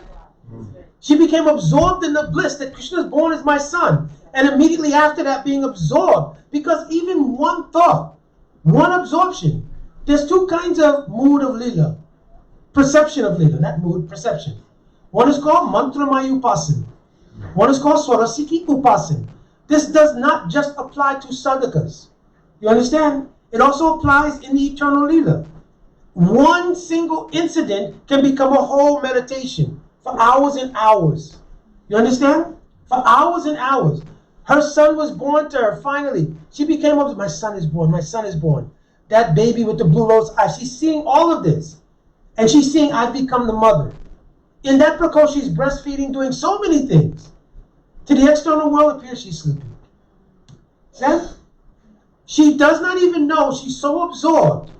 Now, even if you were asleep, here's my second contention. If you were asleep and another child came, would you sleep through it? Therefore, immediately after Krishna's birth, came a baby girl, her name was Krishna Anuja. Understand? Krishna Anuja. It means who was born after Krishna. So that baby girl also is the Prakash of Yog Maya Shakti. Understand? So she came and she also appeared on the bed. Mother Yashoda was completely absorbed. I'm not telling all details here because the Katha is about a teaching relevant for us. Understand? So it's explained then that as soon as Devaki, this mood came, oh my Lord, can you please become like a small child so that I can protect you? It was the symptom that the elements of Vatsalya Prem had entered her heart. What are the elements of Vatsalya Prem? Palana. Palana means to protect. Poshan means to nourish. Tanda Bhatsana means to chastise. And Sanka or Mangala means the feeling that if I don't lose sight of my child for 1 second, something's wrong. I have a grandchild now. Understand? 2, right? 1 on the way too, anyway. So, that being said, sometimes the grandson is laying down with me. Understand? So if I will close my eyes or do anything, I immediately have to go like this because he's crawling now. Understand? So because we're on the bed, if I don't pay attention fully at all times, what may happen? Exactly. This is called Sanka Amangala, material version. So also in Vatsalya Prem, Sanka Amangala is there. You understand? So these 4 things are there. So when she said, may I protect you, what is this called? Palan. The mood of Vatsalya Prem, Palana came. Because how your psychology could think, your God, he's only an ordinary demon. He's a little powerful, but he couldn't even defeat Jarasandh. So he's not even in the highest category of demons. He couldn't defeat Jarasandh. That's why he married Ashtim Prakti, Jarasandh's daughters, to make an alliance. But Keshi, Puta, and all of they submitted to him. You understand? But he couldn't even defeat all the demons. But you're Bhagavan. Therefore, really, in logic, it should be, thank you. I've heard your pastimes in the Shringadev. I know you got there a little late then also, everything. Right? So, yeah, we've been through a lot here, but no problem. Table. But if you don't mind, can you handle that business? Untie us, handle that business there. We'd like to get on with our lives. Then perhaps you can come back to our house. Everything. So. But this doesn't happen. She says, can you become a baby? So, next Siddhant here. Who is Swayam Bhagavan? According to Srimad Bhagavatam. Krishnastu Bhagavan Swayam. Right? Every other person is the Angsa of that Swayam Bhagavan. Can the Angsa produce the original? No. Therefore, can that Vishnu who appeared in the dungeon of Kamsa, Vasudev Krishna, in his Narayan Aishwarya Roop, can he produce the form of Madhurya Krishna? No. Therefore, Jiva Goswami, even though other commentators have given a narrative, I gave a class the other day online. There are 4 kinds of categories under which acharyas may teach. History, like in Itihas. Itihas means in history, like Mahabharata, Ramayana. They may narrate histories. The other is a narrative. A narrative is a way to take things and shape them in such a way that's best understandable by the audience. You understand? So I'm giving an example. When Srila Prabhupada came to the West, because there was the predominance of Judeo-Christian religious theology in the Western world, he made a statement. We are all originally Krishna conscious living beings. You understand? The idea which would be then linked, or at least synthesized to some degree with Judeo-Christianity theology, is that we were with God and we fell and we're repenting. So Srila Prabhupada was ingenious in doing that. But by the word we were all originally Krishna conscious, did he mean historically? No. Because you cannot fall from the spiritual world. You cannot fall from a relationship with Krishna. When Rupa Goswami gave the definition of prem, he told, Savatta donksa rahitam yarapi donksa karane. Yet bhava bandhano yuna prema parikirtita. Even if there was a reason for you to break away, still it would make you stronger. You would not break away. So even a definition of prem, a relation with Krishna, means it cannot be broken. Sarvata donksa rahitam. It cannot be broken even when there's a cause. Also, what condition would you have experienced in the spiritual world that could have made you fall? Is there any Maya there? No. Is it Bhagavatam first shlok? It's forever free from illusion. So what would have been the impetus for you to fall? So we know this point. I'm just giving the logic behind it, right? Therefore, Srila Prabhupada's statement was certainly not historical. It was, however, ontological. Why? Because if you take the word original to mean constitutional, are we always in constitutionally the servant of God or not? Yeah. Yes. Jiva Goswami told, Dasa Bhuti Hari Eva Nanyasha Eva Kalachana. You can't be something else. Anything else you think you are is a byproduct of the illusory energy. You understand? So we're always Das of Krishna. That cannot be changed. And if you look in Paramatma Sandarbha, it describes 21 qualities of the Atma. One quality is called Navikari. It cannot undergo Vikar. So in Jaiva Dharma, where Bhaktivinoda Thakur is explaining the transformation of the Atma, he calls it Nisarga. Nisarga. The word Nisarga means something that by continuous association with it exerts an influence on you. Water at a consistent association with 32 degrees becomes? Ice. Is H2O changed? Same thing. Atma cannot undergo change. It cannot become something else. So that statement, we are all originally Krishna conscious, as a constitutional statement, is perfect Siddhanta. But it was shaped in a narrative to help persons who had Judeo-Christian theology as their basis to understand, oh, we fell away from God, we need to do bhakti to repent ourselves and go back home, back to Godhead. Even that statement, back home, back to Godhead, was taken from a speech of the Archbishop of Canterbury. You understand? So the whole thing was in kind of narrative ontological statement, right? The other thing that can be spoken is ontology completely. Like Jiva Goswami in the first Anuchara Bhakti Sandarbha, he describes the condition of the Jiva. Paramatma Vaibhava Gonane Tatasta Shakti Rupanam Chire Karasanam Apiyanari Tattva Paramagyanam Samsara Gabhavamaya. Whole slok he gives describing the ontology of the Jiva. Those things he's describing. Chid is Ekarasanam, the Jiva is neutral. He doesn't know what is Bhagavan or the material world. Is that a historical thing? Was he somewhere where he was just neutral and he was thinking? Okay, I look down there. It doesn't look all that appealing. But on the other hand, the other thing is full of light and stuff I can't even see up there. You understand? So this never took place. So it wasn't a historical thing. It is called Tatashta Swabhav.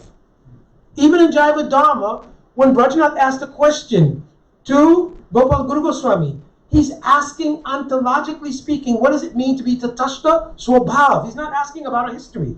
So he was not describing, when he answered, a locale, a green room. Before you go on in the material world, wait in the green room, we'll tell you that.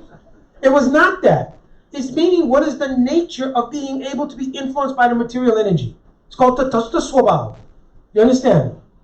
Can you explain that last statement you just made? Because I didn't understand that at all. What?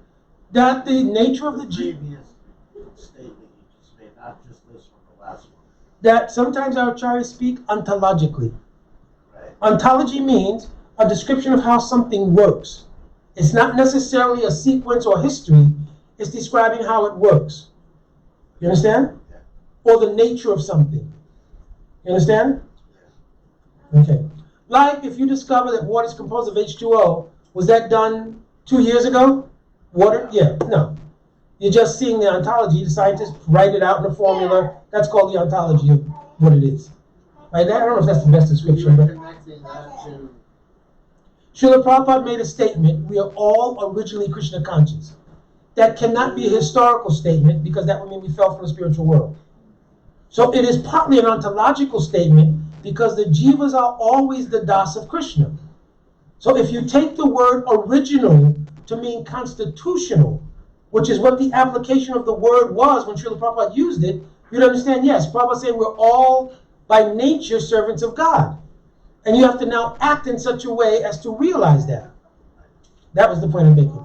The last thing is called Siddhanta. And the Siddhanta can be spoken in two ways. Tattva Gata Vichar and Rasa Gata Vichar. I'm giving an example.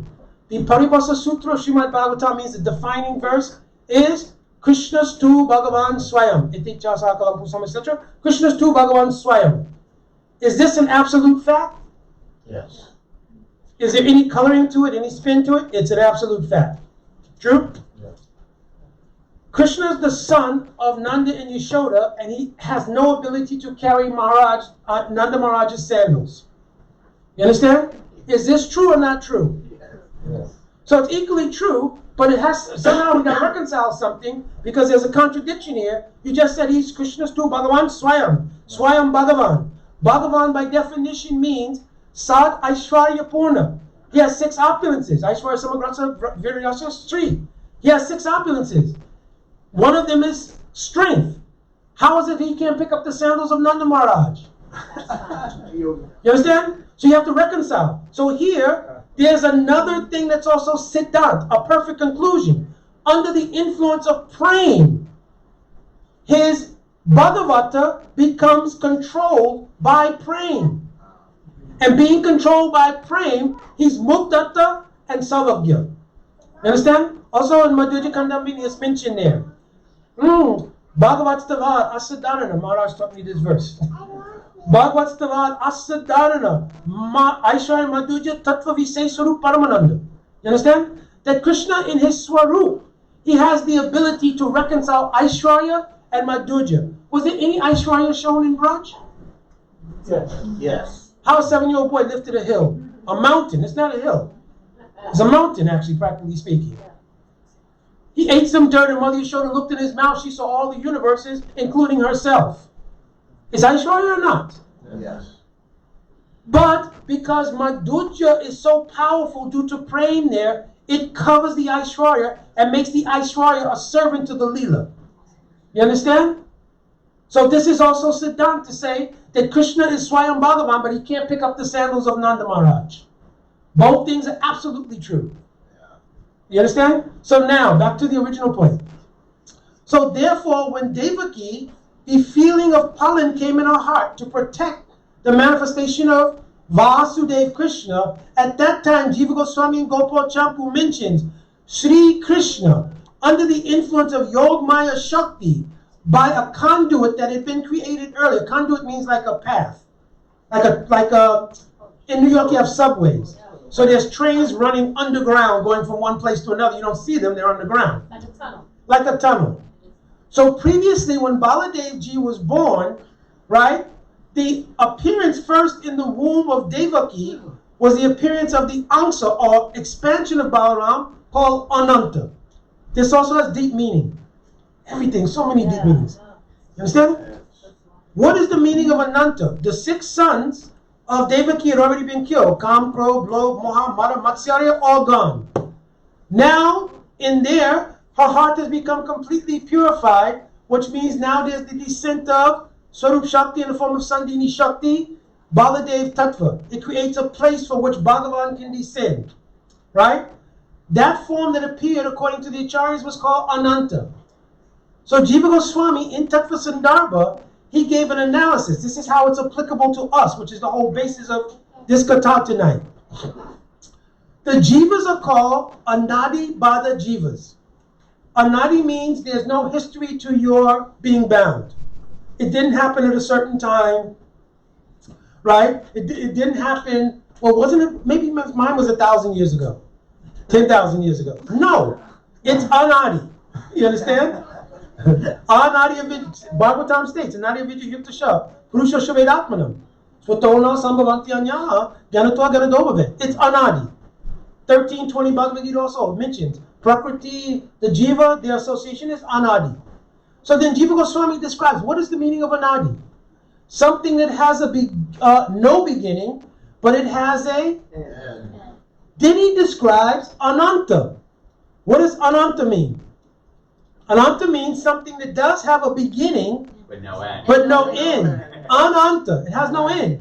Bhakti in the Jiva is like that. Once Bhakti descends in the Jiva, it can be checked by Aparad, but it is Ananta. You understand? So the first appearance in the womb of Devaki was Ananta. You understand? Then Krishna had ordered Yogmaya Shakti. You bring that Ansa of Baladev, who is Ananta, back to Vrindavan, in the womb of Rohini, the full manifestation of Seva Vastu, Seva Vritti, Baladev Tattva is there. You merge him with that Baladev Tattva. Then the Acharyas make an amazing thing.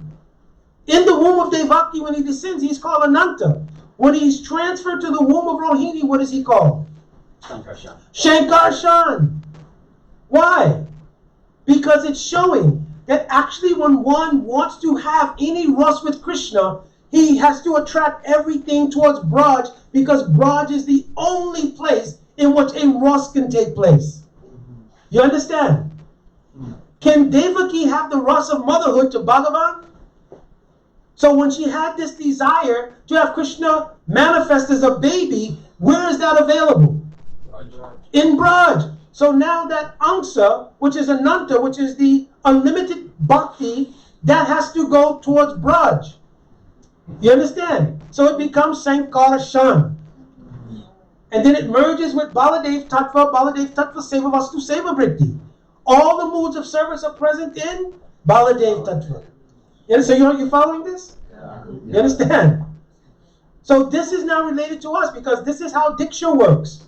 You understand? So it'll make us attentive to Diksha. Being attentive to Diksha will make us attentive to Sambandha Gyan. Sambandha Gyan will make us attentive to our spiritual identity. Our spiritual identity will make us attentive to Janmastami. You understand? It will make you attentive to what is Janmastami for you, not in this identity, but in that identity, sitting in the courtyard of Nanda Maharaj as, when you're more mature, what is your actual identity? You understand?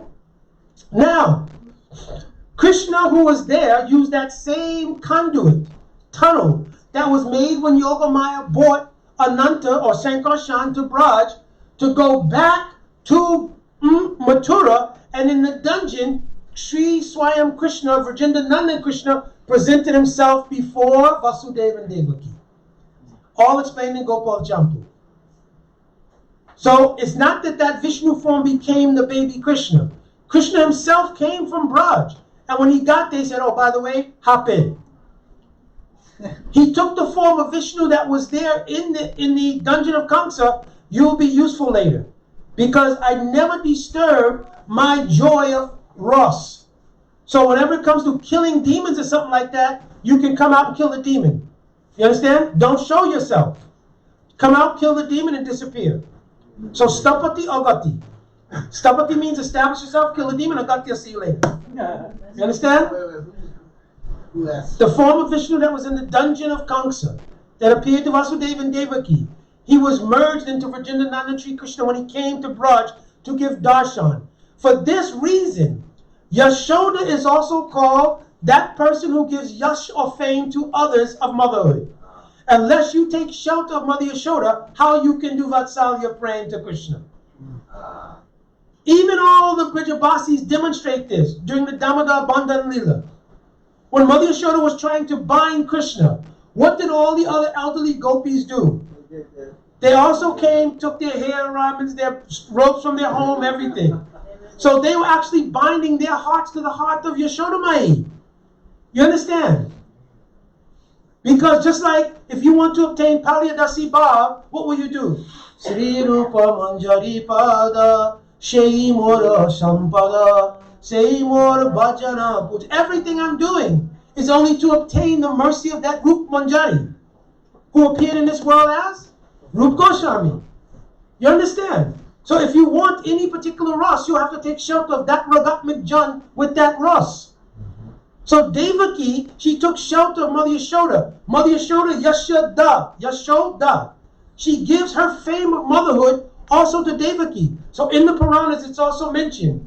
Nanda Barai means the wife of Nanda Maharaj, has two names now. Nanda Barai, Dvi Namne, Yashoda Devaki. You understand? So now Devaki, inspired with motherhood, but this mood of motherhood, Palin can happen here. You want to protect me. But really Palin nourishing me, giving me breast milk, raising me, Tanda Batsana, chastising me. The real kind of Sankha Mangla, because you know I'm Bhagavan. Your Sankha Mangla will not be pure here.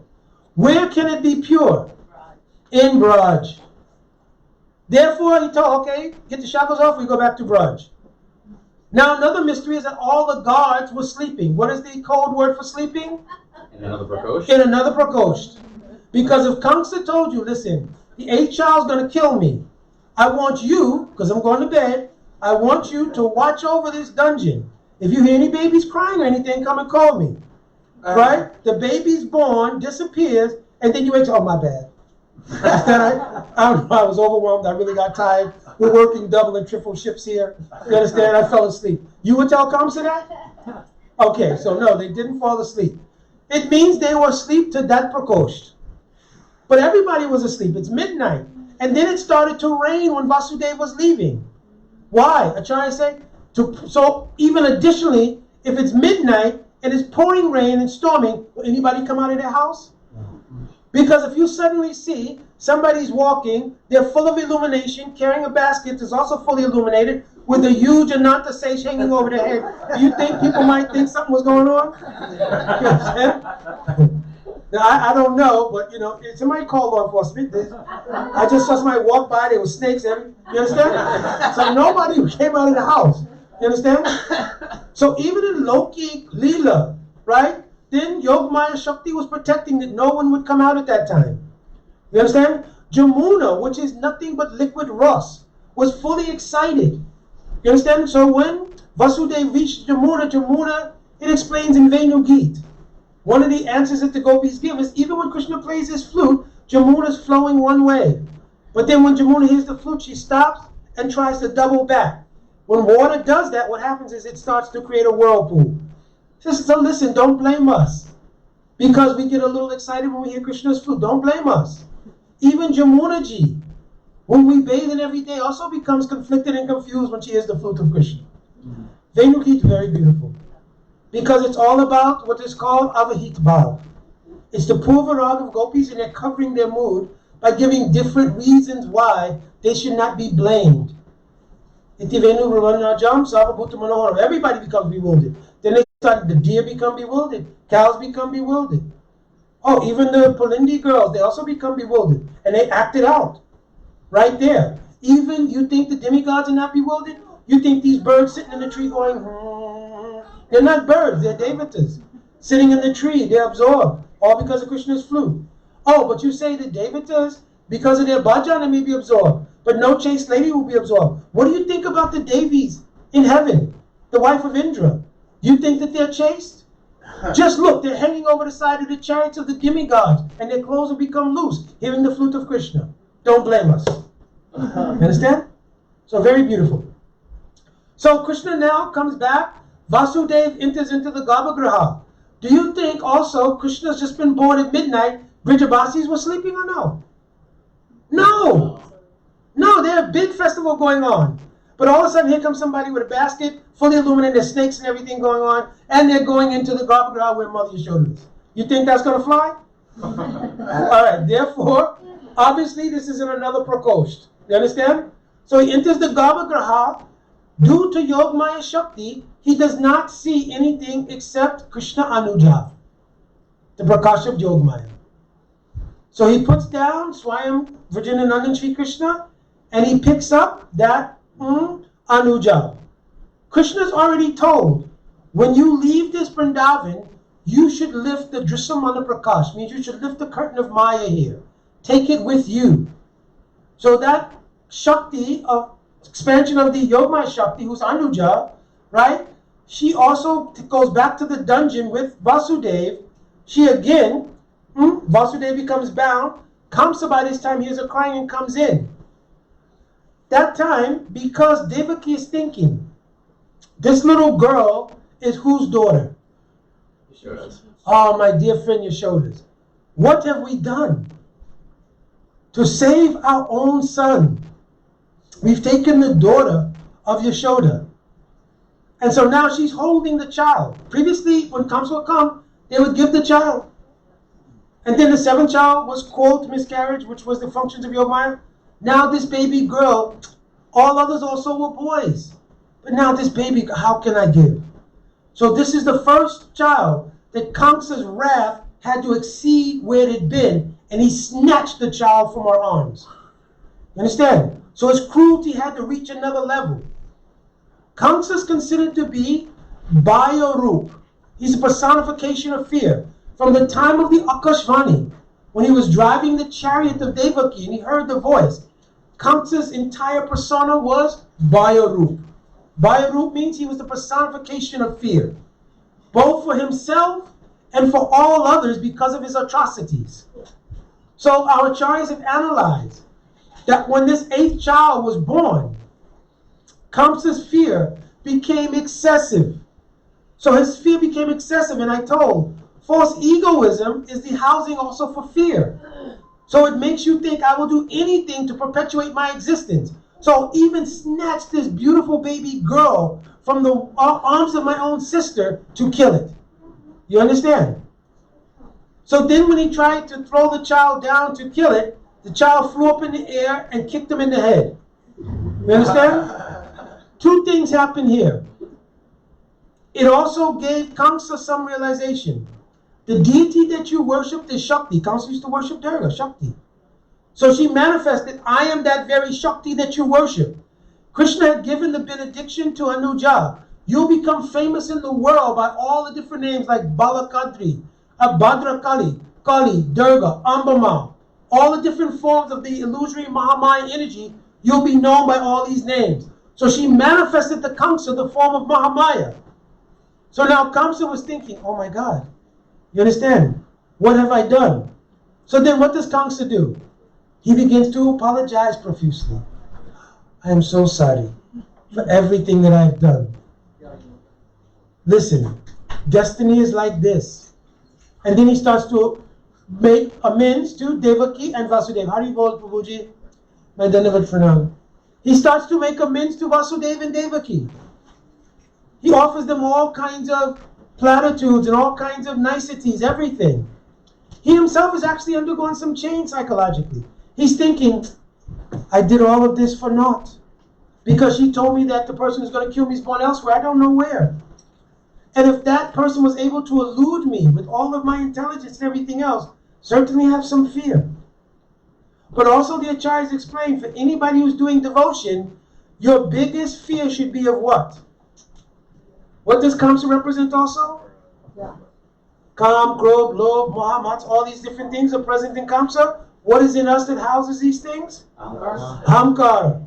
So your biggest fear in practicing bhakti is the continuum of the influence and impressions coming from Ahamkara. So also Acharya is teaching like this. If you want to perform bhakti, you have to do saranagati. In saranagati, the first thing you do every morning you get up is go, Nama. What does Nama mean? Na aham mameti, no ahamkar. So it's a daily affirmation, no ahamkar. You understand? Because it is the only thing that checks bhakti from progressing. So it's mentioned that the devotee who's Devaki, she also fear Kamsa, Vasudeva and Devaki. They also fear ahamkar. And ahamkar itself is based in fear. You understand? Because it thinks only of its self-interest and only of its designation. He was thinking I'm Kamsa, but who was Kamsa previously? Kalanemi. He's had so many lives. You understand? So in this way, Acharyas are teaching through the advent of Krishna's Leela how we should also do our bhajan sadhan and understand the importance of Diksha coming from bona fide Guru. You understand? So I wanted to make this Katha because we may hear many years how Krishna took birth. We'll recite the history over and over and over again. We'll tell the sweet pastimes of why he began to do various activities. When he was able to crawl, Krishna used to crawl around on all fours. Why was Krishna crawling on all fours? He's only a baby, Mukunda. That's why he's crawling on all fours. But everything Krishna does has some intention. Bhumi Devi took the form of a cow and she came to Krishna in the very beginning to appeal for Krishna to appear. And Krishna was telling, listen, you should not fear anything. I've come here. And now, not only am I making a demonstration to all others how they should respect you. How do we first offer respect to Guru and to anyone else? What do we do? Knees, hands, and then bow the head. He cannot bow his head because then it will be not correct to Bhumi Devi.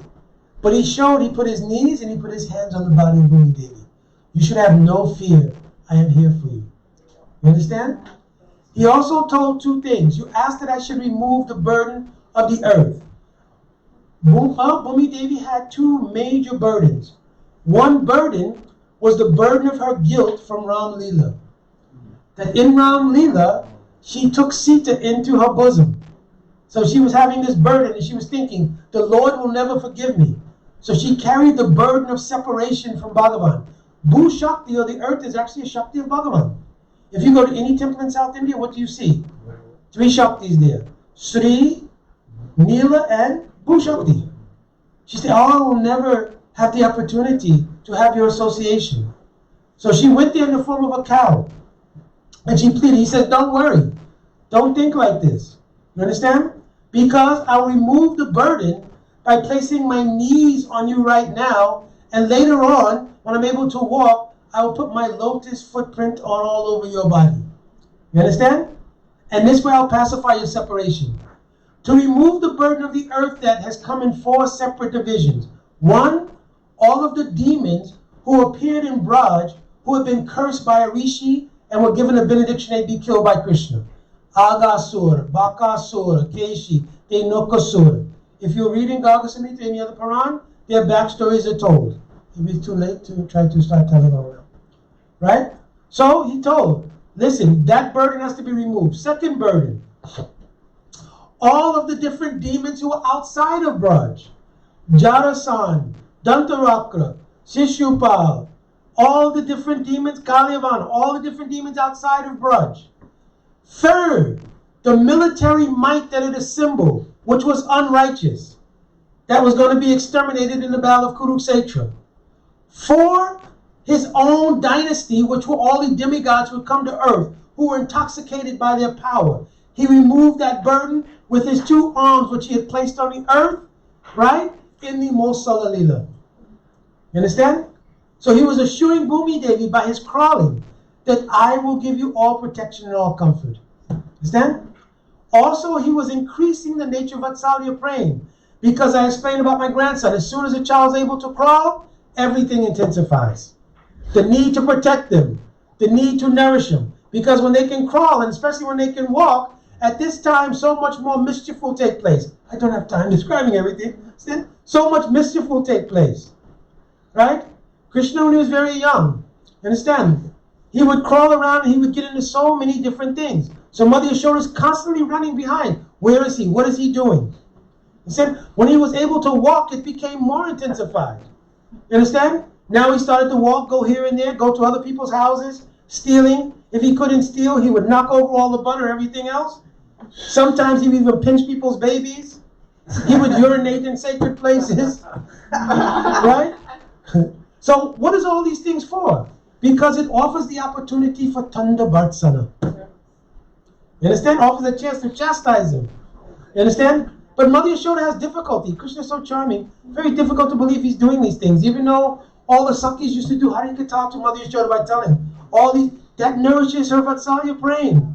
But then Krishna, I didn't do it. But the mood, this is it. By associating with high class devotee, you get their mood. So all the elder Brajavasis were getting the mood. This boy needs to be spanked. If I catch a hold of him one time. You understand? But Mother Yashoda, she's being duped. Because Krishna's looking, no, Maya, I could not have done such a thing. You understand? But then, so Mother Yashoda has to taste herself. You understand? More deeply. This becomes Damodar Bandhan Leela, which is the main Leela of Vatsalya prayer. You understand? So many pastimes Krishna performs like this, but to have time for some questions and to end on time, I think we'll stop here. But I wanted to speak this Katha because it is pertinent to us. Right? All Krishna's Leela you could read. So many pastimes here from so many Vaishnavas, all Krishna's Rasik Leela and his Baal Leela, everything. Very beautiful. Like I told Rasgula Leela before. I told Rasgula Leela. She heard Rasgula Leela. Rasgula Leela? Oh, almost as charming as Ras Leela. Krishna, huh? Yes. Yes. So, Krishna, he was passing one day the kitchen of Yashoda and Rohini Ma. So many people there. They were making rasgulas. Very beautiful, very nice. The fragrance from the rasgulas entered into Krishna's nose. So he tried to ignore, but it was overwhelming. So he came back, him and Baladevi, you know how you pass by the door, but then you stick your head back like this? So they stuck their head back like this, they're looking in, and they're observing that they're making beautiful rasgulas, everything, and dipping them in the syrup, everything coming up. So as they would come up, and the syrup would drip from the rasgulas, Krishna's mouth also started dripping. Like, you understand? The syrup was dripping, the mouth also dripping. So he said, Maya, I have not really eaten today. I didn't know it was a fasting day today. He used to eat eaten, of course. Understand? So then I said, no. Early this morning you've also eaten? Why are you saying you've not eaten anything? I don't know, Mother. Once you told me about the person hunger, that whenever hunger comes, that the only way hunger can be pacified is he associates with food. You understand? So you give me so much food whenever hunger's there. So now I don't know what happened if you said I ate, but hunger Prabhu was back. You understand? And now I'm thinking, nothing can pacify me except I'm seeing those rasgulas. So Yashoda said, no. You cannot have these rasgulas. These were made because your Baba wants to make special offering to his shalagram. You understand? So these are specially being prepared. You cannot eat these things now. You should go and play certainly will come very soon and you'll be able to take something. So then Krishna was thinking, how will this be possible to obtain this? So then, after everything was done, he saw Nanda Baba coming with the tray. And the Rasgulas went into the temple room. So then, as Krishna tried to go with Balaram, immediately Nanda Baba closed the curtain. Right? He put the Rasgula and he closed the curtains. So then Krishna Baba was like, what do we do? What do we wait? So then Nanda Baba went out of the room after doing everything. Krishna Balaram immediately ran in, but they didn't see any Rasgula. Thinking, where's the Rasgula? You see that curtain? Must be Baba's hiding from us. Mother said he didn't want to get, now he's hiding from us. So now Krishna went with Baladev and they are pulling the curtain back. They saw a mountain of Rasgulas there. They said, oh yes, very good. But just as Krishna was looking at all the Rasgulas, he saw there was something, same shape as the Rasgulas, everything else, on a throne. With a crown, everything. So then Krishna thought, he talked to Balaram, he said, listen, perhaps all of these Rasgulas only like serving, this is the king of Rasgulas. This is the king. Baba has put this Rasgul on the throne, and this one must be most tasty. Everything. Understand?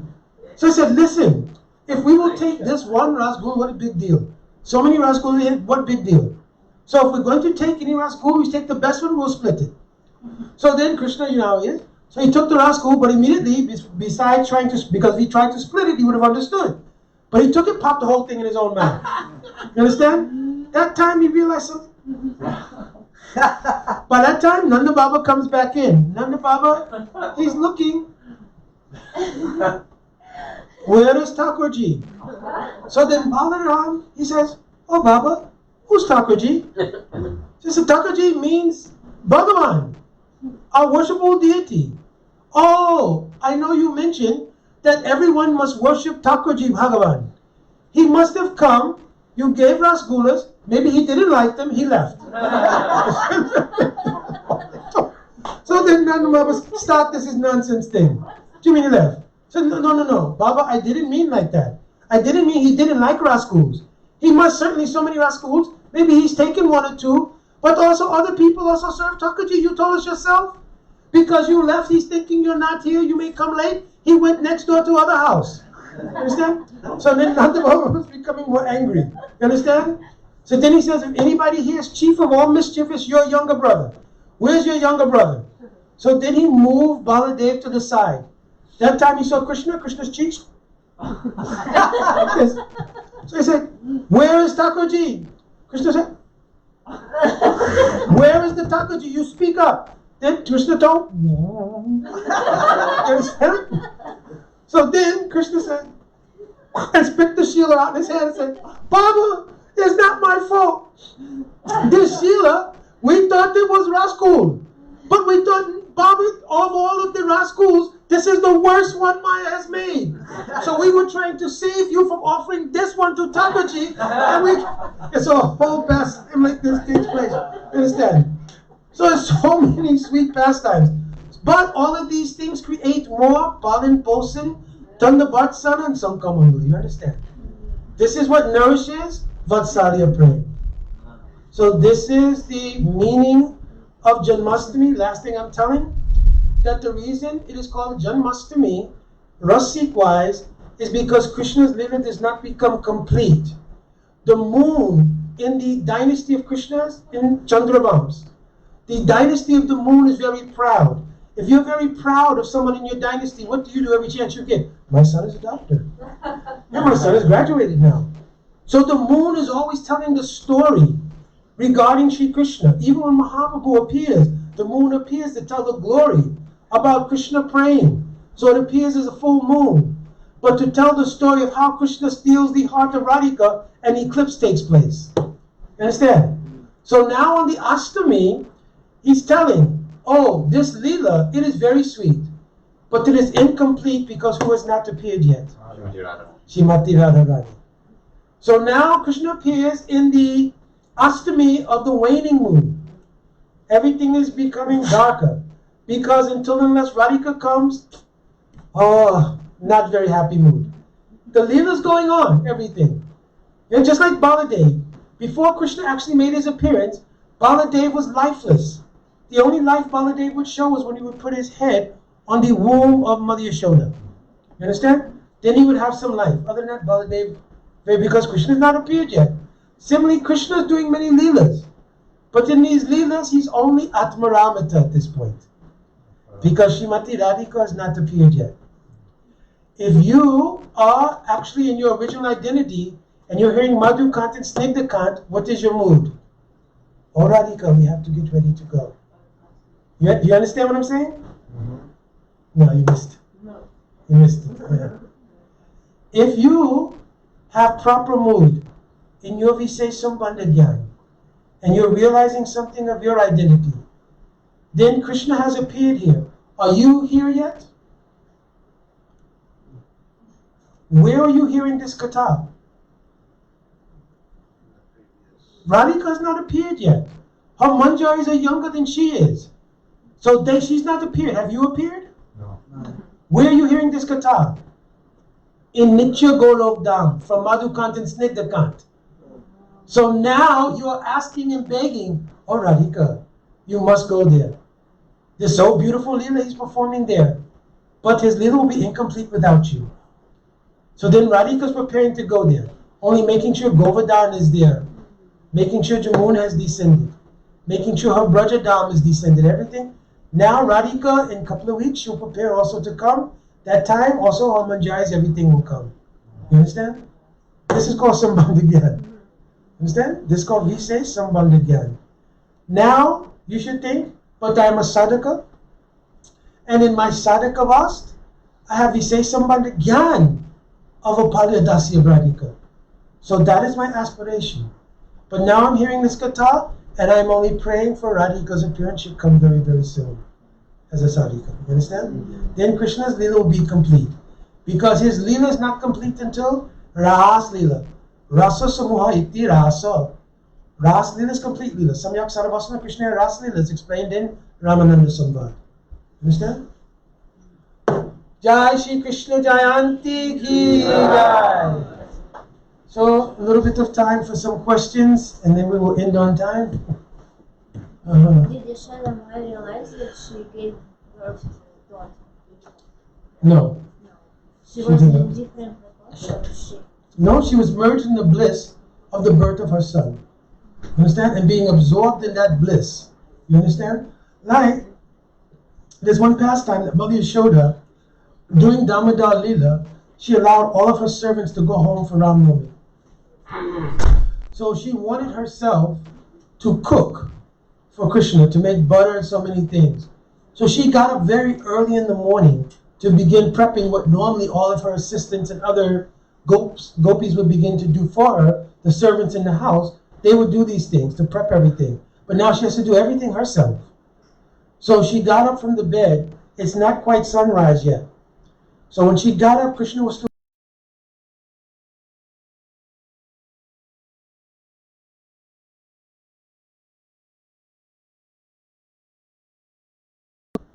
that she could not extract herself.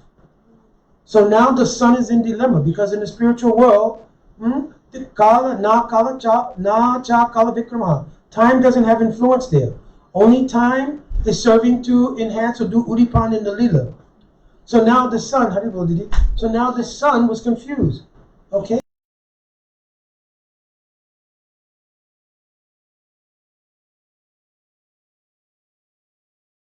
Cosmos is frozen because she's staring at the face of Krishna. You understand?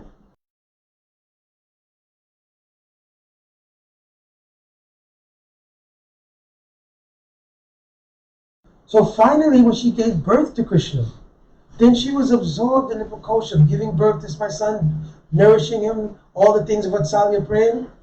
So though Krishna was there on the bed, and nursemaids were there, the sister of Nanda Maharaj, younger sister, was there also. So she's absorbed. You understand? Like this. So she didn't know any baby girl was born afterwards. Plus, Yog Maya Shakti is also a feature Krishna has declared in Bhagavad Gita. Naham Prakasha Savasha Yog Maya Samamvrita. I reserve the right to be covered by Yog Maya. So he also covered by his appearance Mother Yashoda's ability to notice this Prakash of Yogamaya, he covered himself with that so that Mother Yashoda would think, oh, this is my only baby. You understand? But she took birth from her womb? Yes. As a baby? She appeared from the Same womb. like Krishna? Yes, because when And Krishna they're- comes, they're- when Krishna, no umbilical cord. When Krishna comes, all Shaktis also come. You understand? Understand? So that Shakti later on became the Shakti known as Mahamaya in the world. A angsa of that Shakti then became part of Vasudeva and Devaki. Some people say Vasudeva and Rohini's daughter named Subhadra, which is why she's called Yogamaya. But it's a different girl. You understand? They raised and spoiled Subhadra because they'd taken the daughter of Nanda Maharaj and they had this feeling because of what Kamsa did. So they raised this girl so special. But actually the Yogamaya feature of Krishna Anuja entered into Subhadra. You understand? Mahamaya feature became Mahamaya in this world. So what happened in the prison? That girl just manifested herself as Yogamaya? She manifested in the Mahamaya. prison as Mahamaya. Told Kamsa, you're a fool. Then Krishna gave her one Ashirvad, blessing. You'll become famous all over the world. So that same Anuja became Kali, Durga, Ambama, all the different names of material energy. She's a persona of all of those different things. I wanted to ask, where did she go? That's with all the go to any Kali temple in Bengal. She's it. Every Durga temple, that's her. So Krishna gave her this. You read into the Katha, gave this boon. You'll become all the features of Mahamaya. You understand? This is why when the devotee becomes Saranagat to Krishna, Mahamaya is assistant, helps. Therefore, she's now Maya, like a mother. When you try to exploit the material energy, then she considers herself Parvati, the wife of Lord Shiva. You understand? And she considers you to be like a dacoit. You're going to try to approach me and I have a husband? So therefore, she smacks you over and over again. Not only male, any female also in this world has Purush Bhav. So any person who has Purush Bhav who tries to enjoy material energy, first time is a warning. Listen, I'm married. Second time, start smacking you. And then continue to beat you on the anvil of material distress. Understand? Till you give up trying to exploit the material energy because she's the duly wedded wife of Mahadev.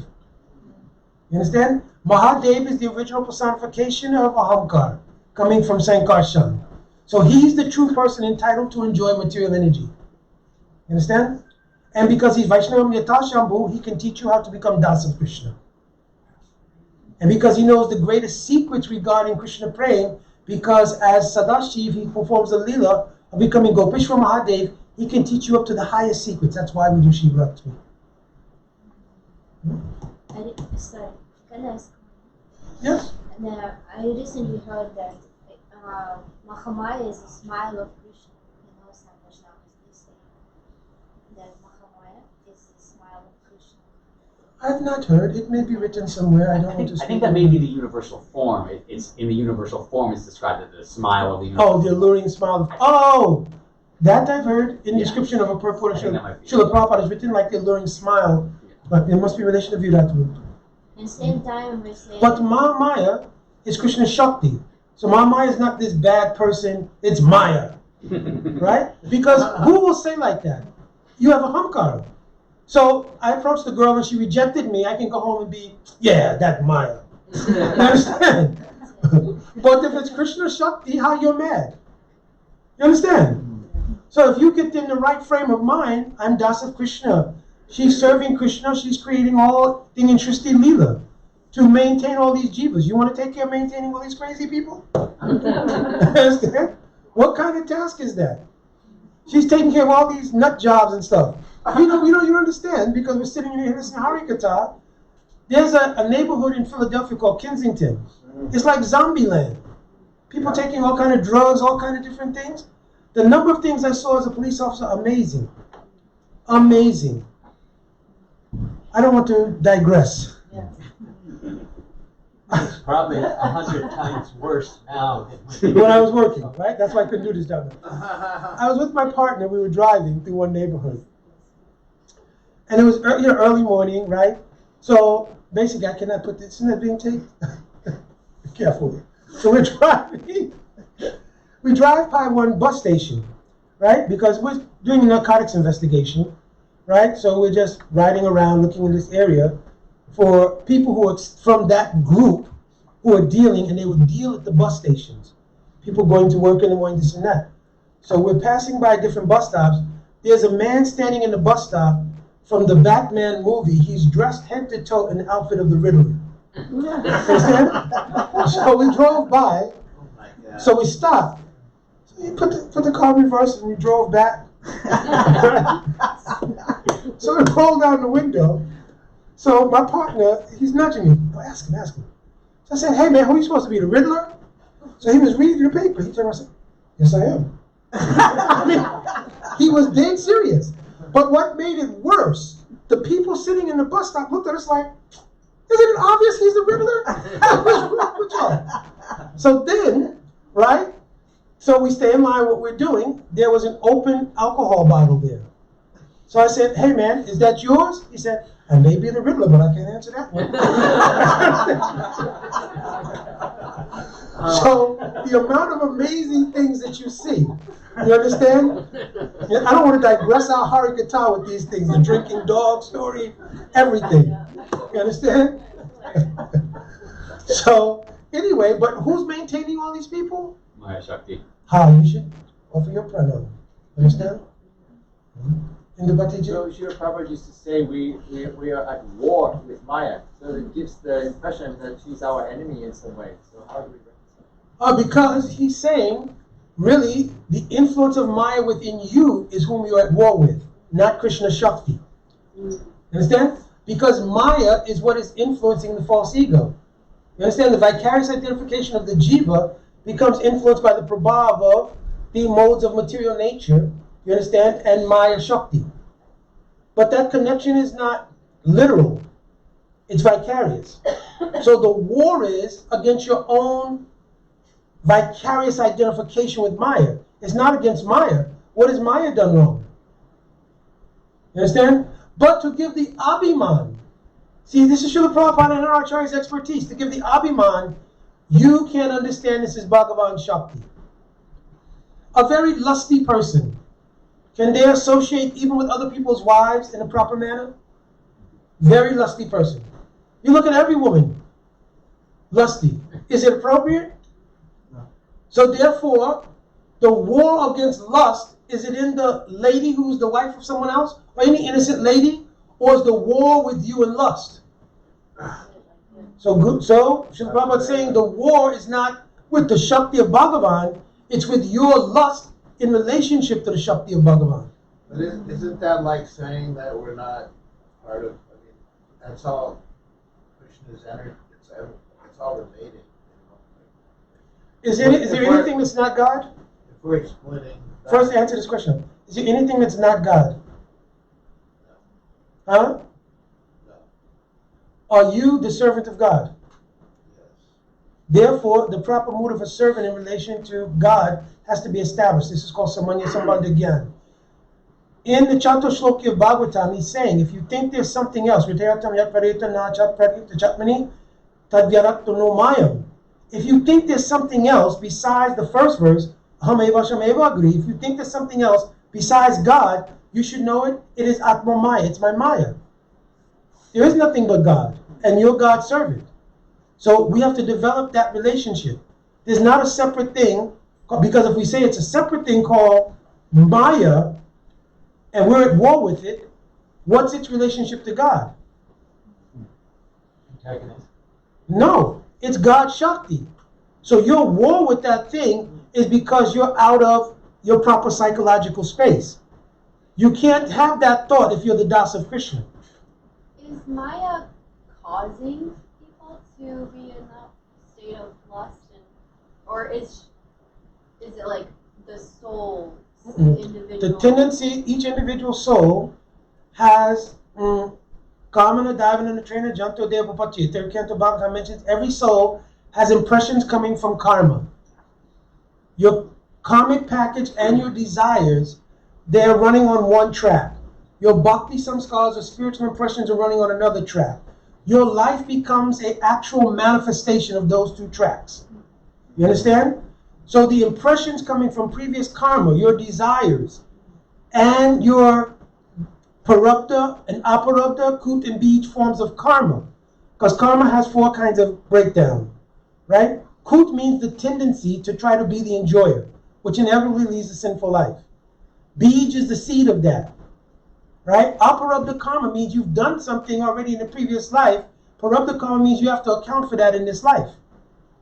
So now what happens, you come into this life, you have parabdha karma, but the cycle's still going on. The tendency to do it, right? It forms a seed, and then you act on that seed. Now it created another karma that's going to manifest later on. That's the karmic package. Now what makes us lusty or anything else? The idea that I am the enjoyer. That's why until and unless you establish Sambandha again, you'll never become free from lust and all these things. Is that Maya though? The idea That's of not Maya. That's your vicarious connection with Maya based in ahamkara. Because if Maya was making people lusty, she truly would not be the Shakti of Bhagavan. It sounds like you just don't want to, the independence. You do not want to give up independence until you get to that You have to do stage. Saranagati. But what's making lust literally is Bhokta Abhiman. Bhokta Abhiman means, remember I told false ego says, I am the cause. Right? When you go to the mirror, and I get in front of the mirror and do my Denzel impression, right? I'm speaking years ago. Years ago, right? When I come outside, my Abhiman is that I'm looking forward to people responding to the Denzel. You understand? We should probably cut this off. We get way off track, right? I'm expecting response to that. You understand? Now a response will truly come. You understand? That response is coming because that person got in the mirror and they wanted to be Brooke Shields, Halle Berry. So now when those two Abhimans meet, it creates lust. Yeah. You understand? And my ahamkar is telling me that this upadi, my former name was Eric, that you're Eric in your Denzel persona, my ahamkar is telling me that. That interaction of the elements of that Abhiman and Ahamkar causes the rise of what's called lust.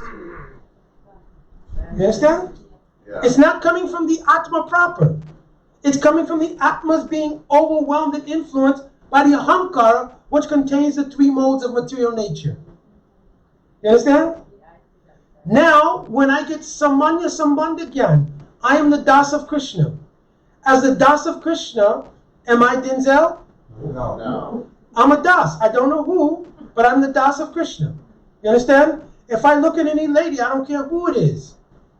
She's not that persona, whatever she's trying to give off. She's also the Das of Krishna. You understand? So now my relationship, this is Das, I'm Das. What is Dasya business? Dasya business is serve Bhagavan, who's truly Bhokta. You understand? Bhokta Taram, what is this verse? Bhoktaram Yogesha Sanda. Yep, Savaloka Maheswaram. This slow. So Dasya business is serving Bhokta Purush. You understand? That's your business and my business. So if you approach me with Halle Berry Abhiman, then my duty is to tell you now it's not happening. You understand? But if you want, I can tell you something about your spiritual nature. You understand? Now, once you get Samanya Sambandha Gyan, I am the Das of Krishna, immediately the influence of Maya Shakti starts to weaken.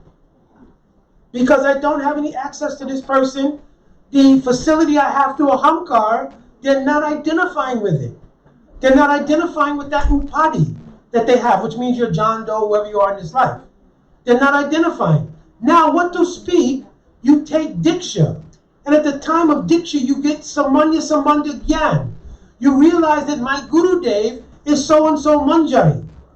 I am the eternal servant of that Guru Dev. What must I be? Manjari. So now you're doing bhajan with Samanya Sambandha Gyan. I'm a Manjari Sevik or Sri Raman Manjari. Shri Vinoda Manjari. So forth, so on. You're doing this practice and you're practicing sincerely. In the bhajan that you're practicing, the Kriya Shakti starts to reveal to you. Who are you?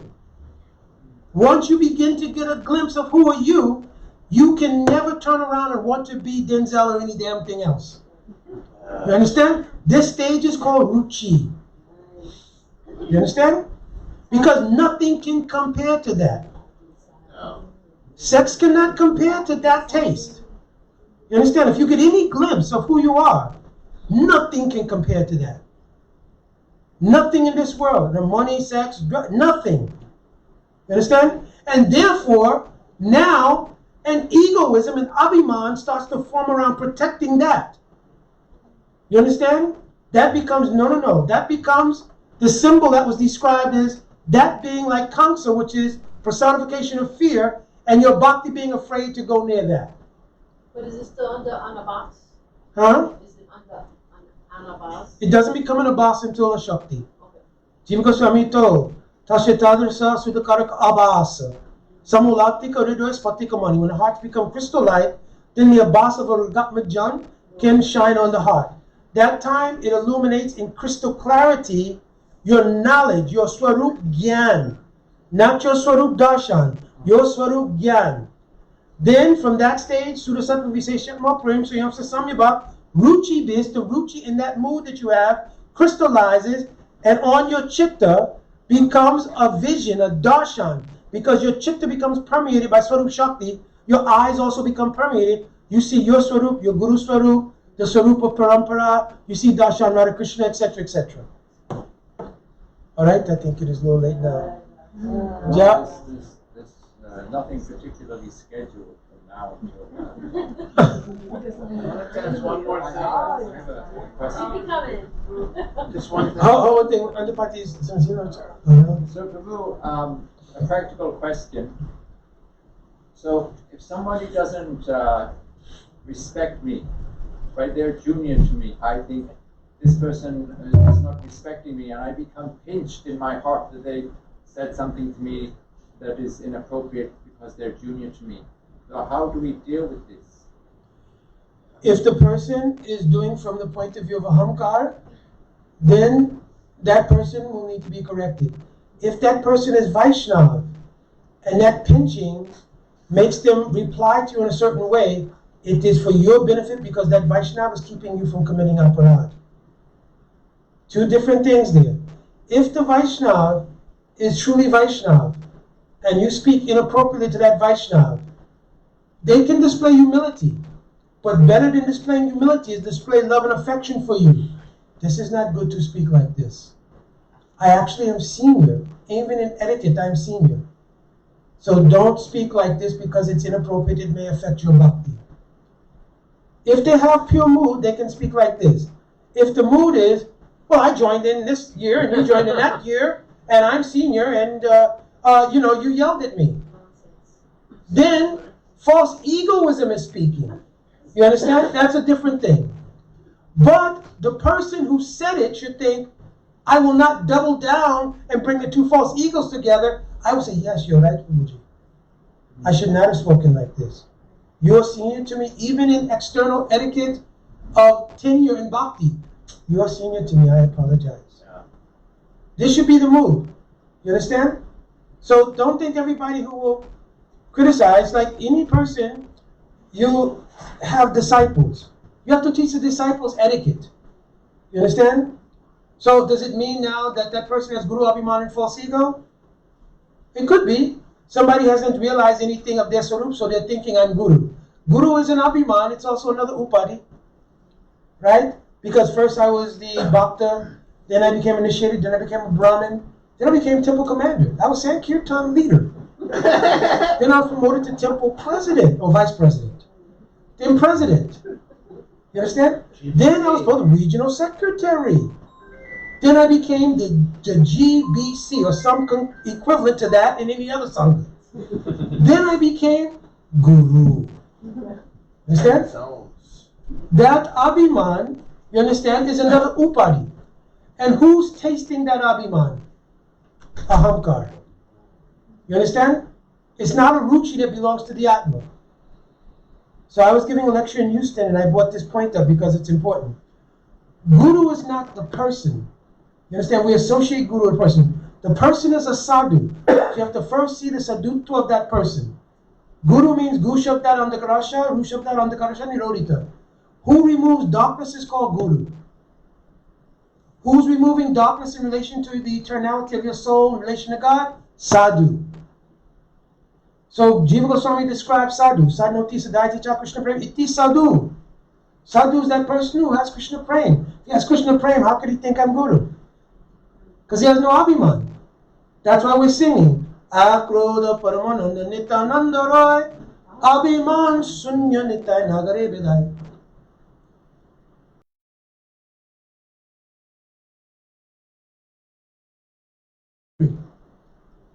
So if he kicks Shivananda Sain in the chest, we can't sing the song and then say he was angry. It was his creeper. There's so much in that Leela, but I'm saying it's his creeper to Shivananda Sain. So any senior Vaishnav, he may also speak something.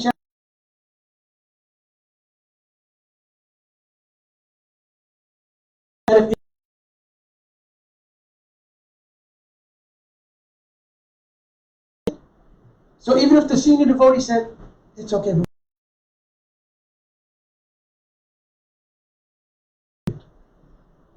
Better to sometimes speak. It's not right. I'm senior Vaishnav to you. I came in the service of Hari Guru and Vaishnav before you. You should have etiquette. Because actual Dainya Bhav, humility, doesn't come until there's advancement in bhakti. Paripakena Danya Shah Krishna Premacha Samvitanite. It comes in proportion to bhakti. So in the beginning, all we have is sadachar, Vaishnav sadachar, etiquette. So if somebody's taken to the service of Hari Guru Vaishnav prior, we should always be respectful to that person. If you consider someone superior by realization, you can be respectful. I don't care where I'm speaking Harikatha, Prabhuji came in late. Prabhuji also came in late. I never will speak anywhere without first asking permission those who are senior to me. Understand? I don't care where I am. Understand? And there's when we're traveling, men of the cloth. Yeah. It's the same thing, because Bhumi Pati is traveling with us, I have to give deference. He's senior. You understand? If Bhumi Pati will make a correction to me, you understand? Even if his correction wasn't wrong, I will take that correction on the spot. Then later he'll say, oh no, Prabhu, no, this was in this book or something maybe. But I treat that he's my senior. So he's like my Gurujan. I don't care what happens. You understand? Like I told once, that if I have to travel, and some who I've given Harinama something to, and they ever wanted to do, like if, you come, they may want to do foot bathing.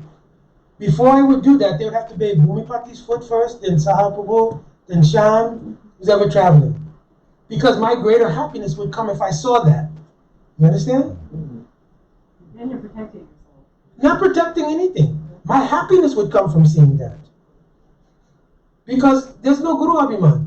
If I want to think that this is Guru, then how will I taste whom Guru Dev is revealed who I am? You can't have both of those things. There's no schizophrenia in the spiritual world. Understand? So if you want to taste your spiritual identity, you cannot identify with other things. You understand? They're not going to work together. It's like oil and water. You understand? So you can't identify that I'm so-and-so, I'm going to enjoy some, because every single one of those kind of abhimans comes along with Bhokta Abhiman. If you want to have Guru Abhiman, it's Bhokta Abhiman. I have many disciples. You understand? Right? So you'll enjoy it. But then you cannot realize who you are. Because you've given in to this Abhiman. So that's who you are. So then Krishna, that's the taste you want to have at it. Understand? And of course, later on, when you realize it doesn't really taste like anything. Like when I was a kid, my mother used to become super angry, right? Not so much because of what I did, but because of the after effect. I would buy bubble gum, and you start chewing the gum. What are you really chewing? The sugar. Understand? So as soon as the gum was no good, I would either stick it on something, and I would throw the paper somewhere, which wasn't the trash. You understand? So my mother would become furious. But I didn't take another piece of gum, and I'd take the spanking, right? Because of this whole sugar thing with gum over and over and over again. So that's how any material thing is. Any material abhiman is like that. The taste of it wears off, and then you just try and repeat it. If you get any glimpse of what is your spiritual identity, nothing can compare to that. Nothing. Understand? If it was so, then people would be leaving the spiritual world. If that was true. Understand? So this is the question and answer to that. If any person is senior, we should observe Vaishnav Sadachar. If they remind us of Vaishnav Sadachar, we should happily accept if we want to progress in bhakti. Even if you think you're right. Understand? Still Sadachar. Huh? You cannot lose. You'll advance in bhakti. If that person actually, if the person is senior and they don't correct, if we're traveling together and I say something and it's wrong, oh, Mukunda is so used to giving Harikatha, just let it pass. Then, would they really be truly showing love to me? Because I've just spoken something, it may be wrong or some off thing to so many different people. You understand? So in the Harikatha, say, oh, Mukunda Prabhu, yeah, so you meant to say this. Or you meant to say that. This is love and affection. Whether junior or senior, this is love and affection. Because who's speaking? Guru. So if I say something wrong, I'm making the mistake. You understand? So those who love me will correct it because they're serving Hari, Guru, and Vaishnava. They're not worried about, Mukunda may be offended. Understand? And if I'm offended, it means I thought this was my Harikatha. I was speaking anyway. So then the Harikatha is contaminated with that. But there's a thing here, because some people say, don't listen to this person because they have this kind of abhiman. Krishna's still not going to affect everyone else's bhakti because someone else's bhakti is off base. So even if somebody's speaking and they have all kind of different abhiman, if your bhakti is mature, you'll grab Bhava Grahi Janardhan, like Krishna grabs the essence, you'll grab the essence from that place, you'll not be contaminated by their abhiman. That statement is for those who are junior in bhakti. Because if you're around somebody, because you have the tendency to relate false ego to false ego, they think, oh wow, that was really amazing. They're my hero. You understand? So now you start making connection with the abhiman they have. I'm a great speaker, and you're thinking, yes, they're so great. If everyone thinking Gurudev is speaking, then Gurudev's creep was descending into the whole audience of aspirants. This was the difference between Ramaharshan Sutta and Sutta Goswami. I think that was next. He's senior. So if we have some memory and we think of that memory in relationship to our devotional service, either in the past, so is that memory, how do we perceive that memory? It's a bhakti impression. Our whole function, especially in the beginning of bhakti, is based on previous impressions.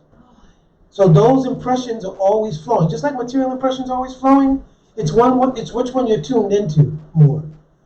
And as you become more in tune to the bhakti impressions, and you derive taste from the bhakti impressions, then obviously, it's just like in a radio, you're going from station to station. As one station becomes clearer, the other station begins to, you know what I mean? So when you tune into bhakti impressions, they become stronger. So yeah, any bhakti impression, a memory we had, any bhakti impression is very favorable for us. You understand? And we shouldn't think that even dreams, bhakti impressions that come in swapna. Understand? So there's a difference between swapna vilas. It means when you have realization and your dreams are actually lila. You understand? But we still get bhakti impressions even in dreams. So if you have a dream about Gurudev, you have a dream about Savior Thakurji, that dream is a bhakti impression, bhakti sanskar. So we should be very, very thankful when this bhakti impression comes.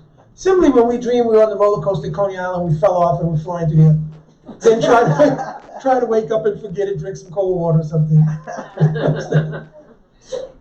Crazy thing is, you can have both in the same night. That's the crazy thing. You understand? Srila Bhakti Siddhanta gave this example of, like there was that one example of when they came to Srila Bhakti Siddhanta and they wanted to be able to drink tea, and they were trying to convince him, and he gave that example of like he's not interested in that, but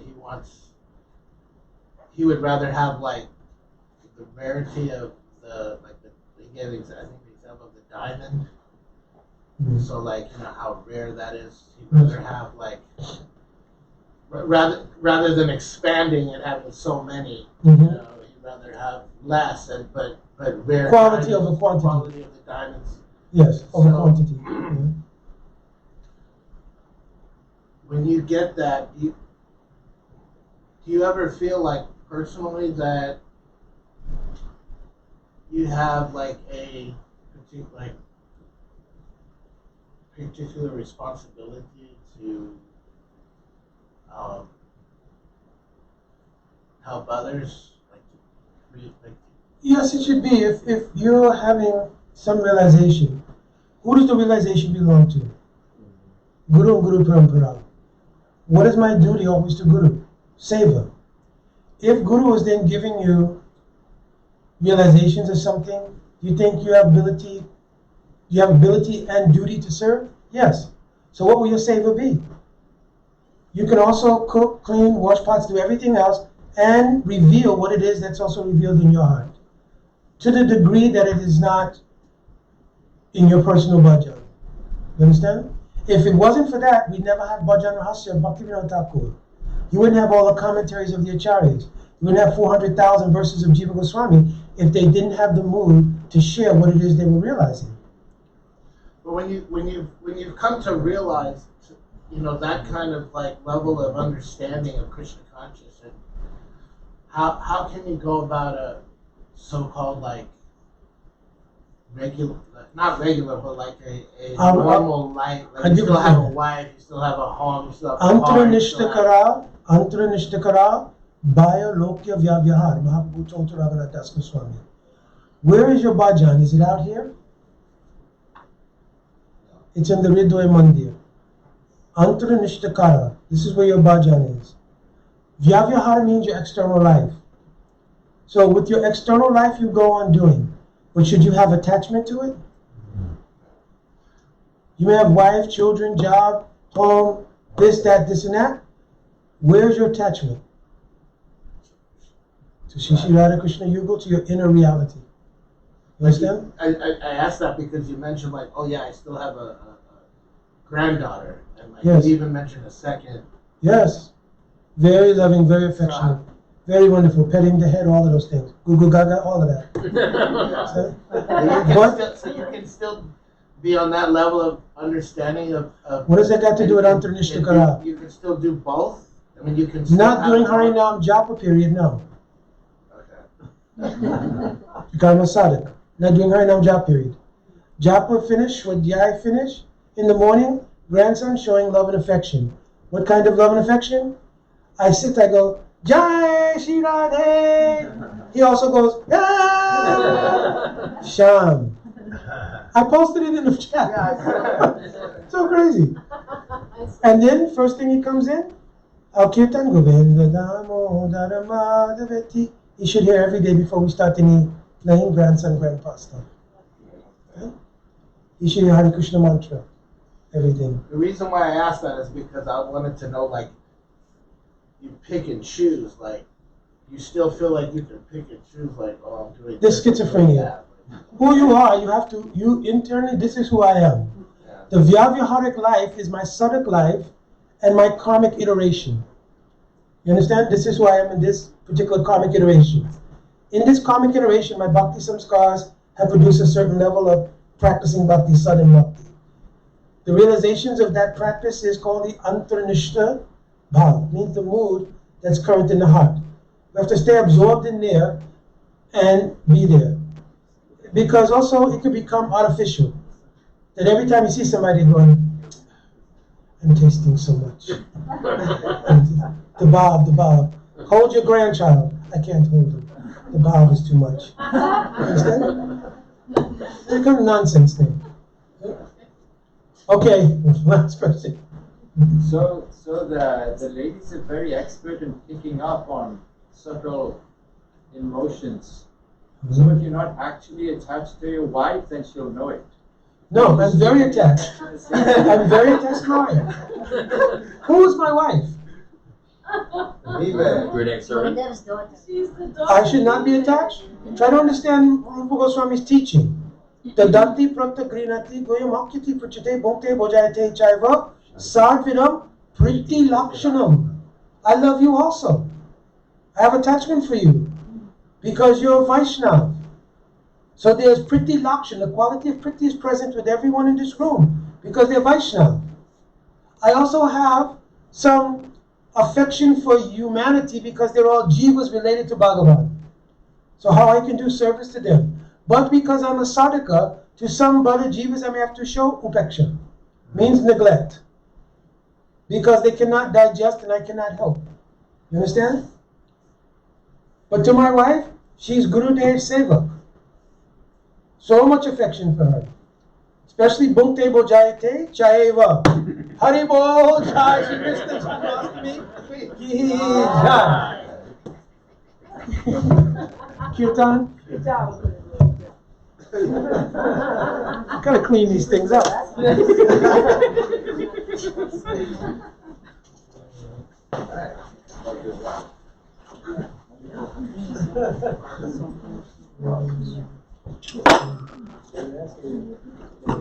Oh, all of us do. I miss your husband.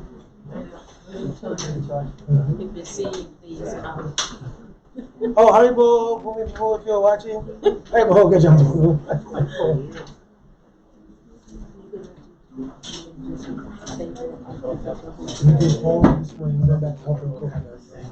Yeah, we always do it in the morning now. Sure, we'll be too tired.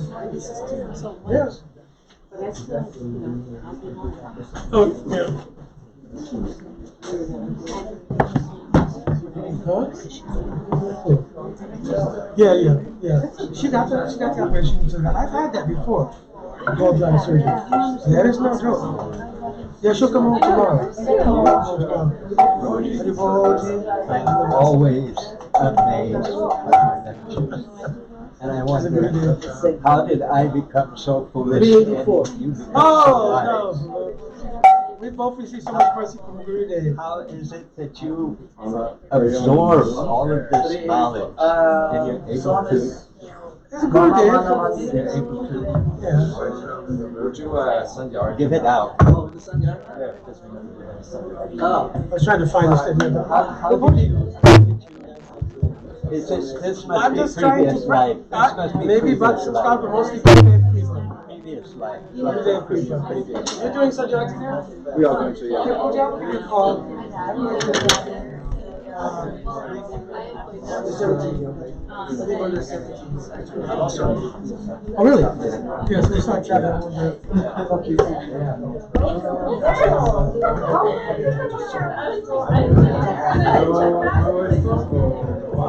Anyway, this is all Yeah. So, program with Frank. Yeah. Oh, yeah. So I understand. Please bless me that I can assimilate all these teachings and this all great. Oh, you're just like but Yeah. I can't do this. I'm saying if you give me a blessing, that's your blessing. If you're merciful to me, Gurudev will say, oh, he was very merciful, he's trying to help my aspiring disciple, and Gurudev will also giving you all blessing.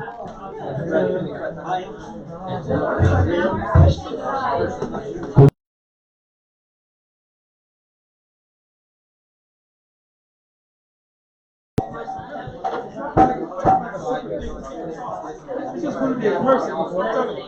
I sometimes, I told,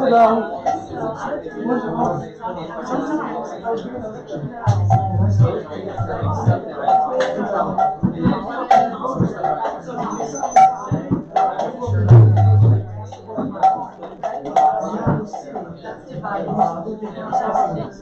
Thinking about that and Gurudev's mercy came over here.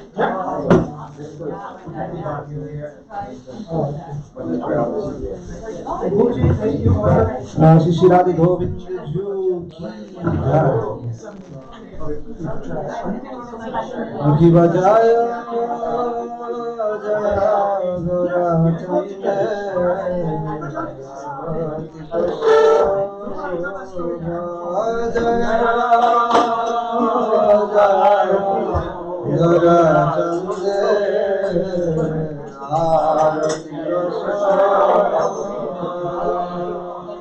Jaya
Gora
Hare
Jai Gauranga, Jai Gauranga.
जय जय राधा रमन हरि बोल जय जय राधा रमन हरि बोल जय जय राधा रमन हरि बोल जय जय राधा रमन हरि बोल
Shri Krishnadas Kaviraj Goswami Prabhu ki jai, Shri Rup Sanatan Ki Bhakta Raghunatha Ki Gopal Bhakta Raghunath Goswami Prabhu ki jai, Shri Swarup Damodar Ramananda Rishi Gaura Bhashavrind ki jai, Nam Acharya Shri Haridas Thakur ki jai. Prem se kaho Shri Krishna Chaitanya Prabhu Nityananda Shri Advaita Gadadhar Shivasari Gaura Bhaktivinoda ki jai.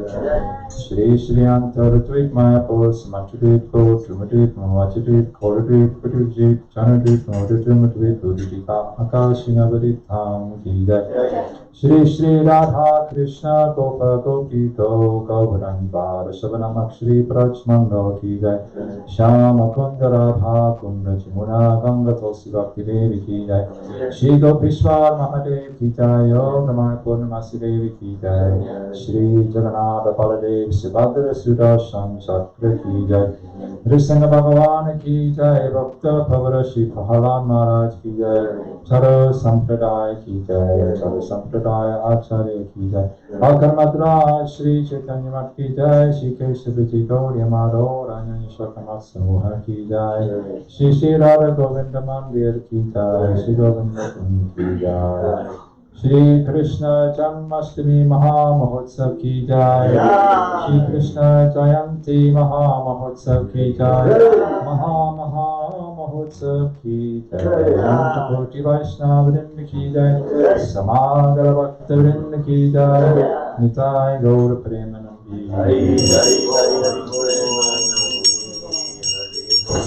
ऐसे सचिनानंद गौर हरे राधा गोविंद भगवान की जय।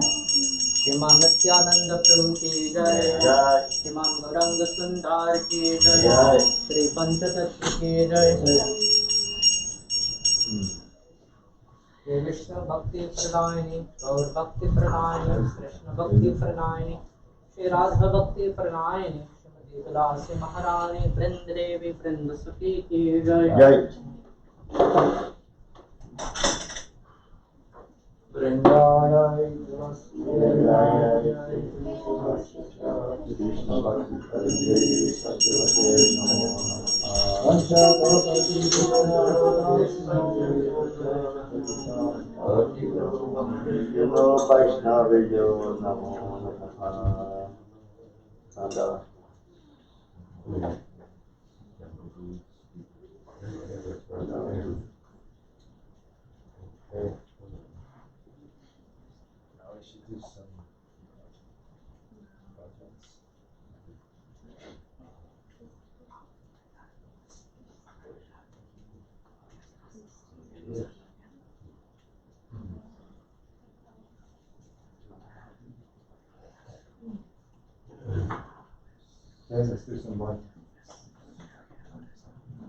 Vandeham Shri Guru Shri Yuta Parakamalam Shri Gurun Vaishnavam Musra Shri Rupam Sagrajatam Sahagana Vadanatam Vitam Tam Sajivam Savetam Savajutam Parijana Saitam Krishna Chaitanya Devam Shri Radha Krishna Pada Sahagana Vita Shri Vishakam Stra Ajnanatamaragasya Jnananjana Sharakaya Chakshurun Vitam Yena Tasmai Shri Gurave Namaha Namo Vishnu Padaya Rajikaya Priyatmane Shri Srinath Bhaktivedanta Narayani Namane Shri Krishna Lila Katane Sudaksham Madhya Madhurya Gunashta Yuktam Param Varanyam Purusham Mahantam Narayanam Tam Shridasanamami Hridamidam Bhakti Shiromaninscha Shri Krishna Parat Chaitridakari Chaitanya Lilamita Sarasaram Narayanam Tam Sarutam Kabade Namo Vishnu Padaya Krishna Prasthaya Bhutale Shrimati Bhaktivedanta Vamane Tiyamane Namo Vishnu Padaya Krishna Prasthaya Bhutale Shrimati Bhaktivedanta Swamini Tiyamane Namaste Saraswati Deve Gauravani Prachadine Nirvishesha Shunyavadi Pashtatyade Shitanine Namo Vishnu Padaya Acharya Sundarupine Shri Srimad Bhakti Pragyana Keshava iti namane Atimarcha Charitraya Swashritanascha bhavine Jivaduke Sadarthaya Shri Nama Premadayane Namo Vishnu Paraya Krishna Prasthaya Bhutale Srimati Bhakti Siddhanta Saraswati iti namane Shri Varshavani Vitevi Dvaitaya Kripaptaye Krishna Sambandha Vijnana Daine Prabhave Namaha Madhuryo Chola Premacha Shri Rupanu Prabhaktida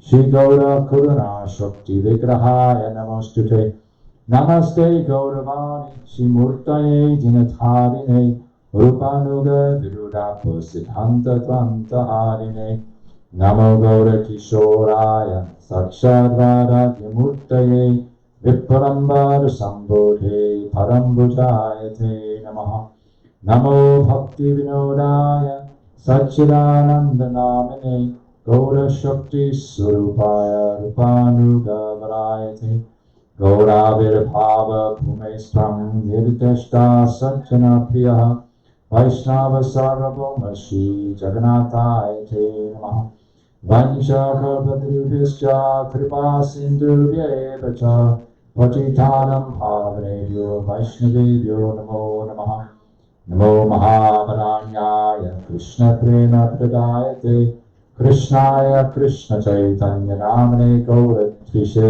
Namaha He Krishna Karuna Sindhu Dinabandhu Jagatpate Gopesha Gopika Kanta Radha Kanta Namostute Tapta Kanchana Gaurangi Radhe Vrindavaneshwari Vrishabhanu Sute Devi Pranamami Hriye Jayatam Saratopangor Mama Mandana Tirgati Matsarvasva Parambojo Radha Madana Mohana Divya Vrindavanya Kalpatrumadha Srimad Ratnagar Singhasanasto Shri Shri Radha Shri Govindadevo Vishtani Visayamanas Smarani Shrimad Rasarasarambi Vamshivata Tatastitaha Harshan Venu Swanar Gopir Gopinata Shri Vishtunaha Vrindayai Tulasivai Priyai Keshavasya Krishna Bhakti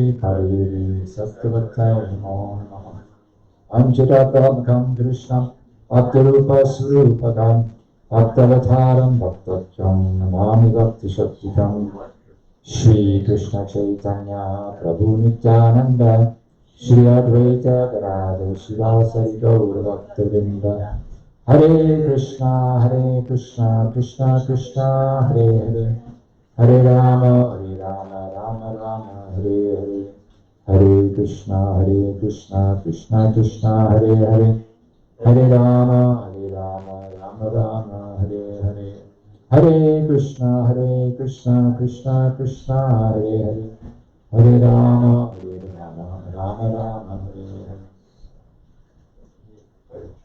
You want to sing? Song for today? Okay, I'll start. Gurudev Goro Kripa Kori. That's on page 38 in the purple book. Or the book, I don't know. Gurudev Goro Kripa Goro.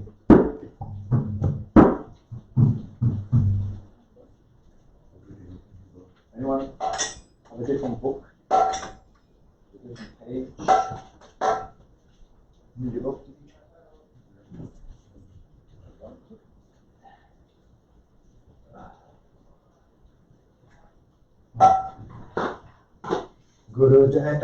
Gurudev Boro Kripa Kori Gaurava Namaje Gudrumeti Achostana Gurudev Boro Kripa Kori Gaurava Namaje Gudrumeti Achostana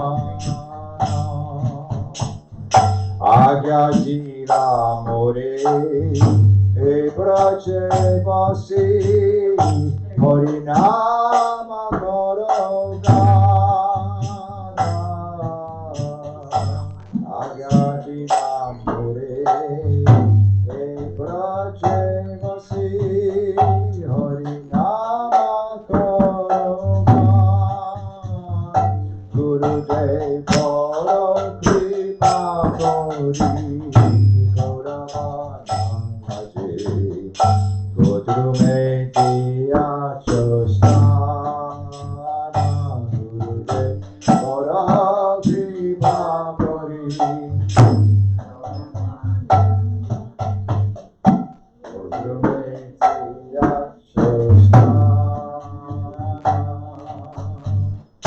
Kinchu Kare Prabhu Yogya Dai or Vive Edase Doya Kori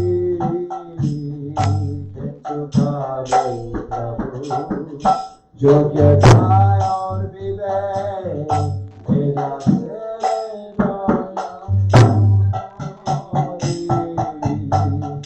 Chitta stira habe sakala sahibo.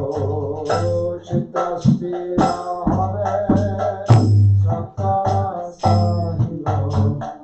Ekante bhajibo hari. Ekante bhajibo hari. Gurudev kora kripa kori.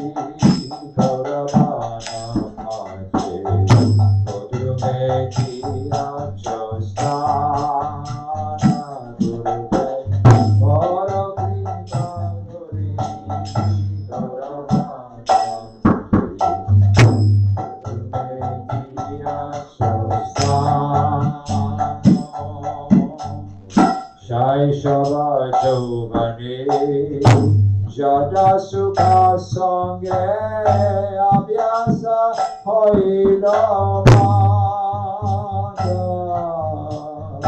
Shaishava Jovane Jada Sukha Sange Abhyasa Hoila Mata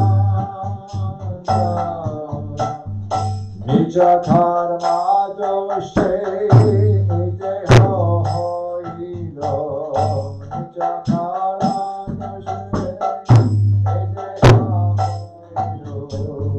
Ajane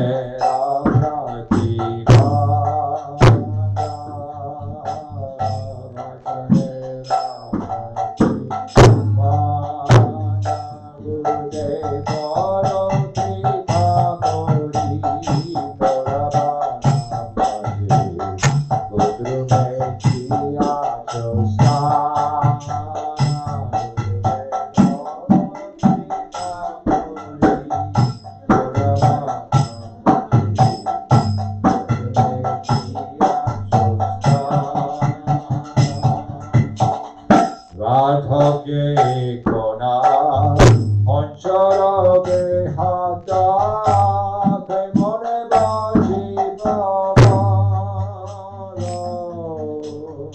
Radhake Kona Oncharabe Hata Kemone Baji Babala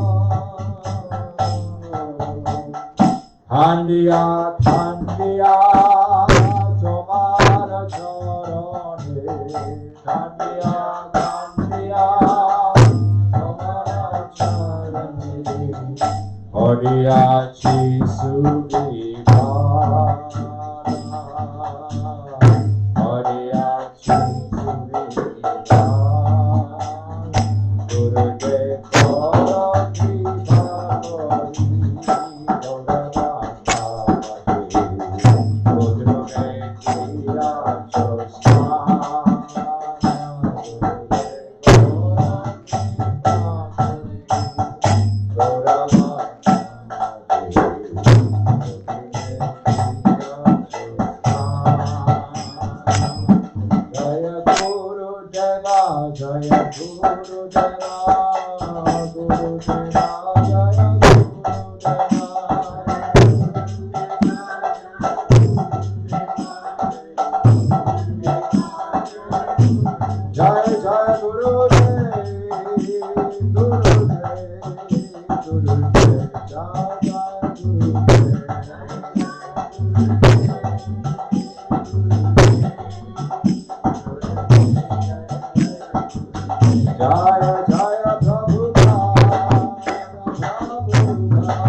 Too many shy people here.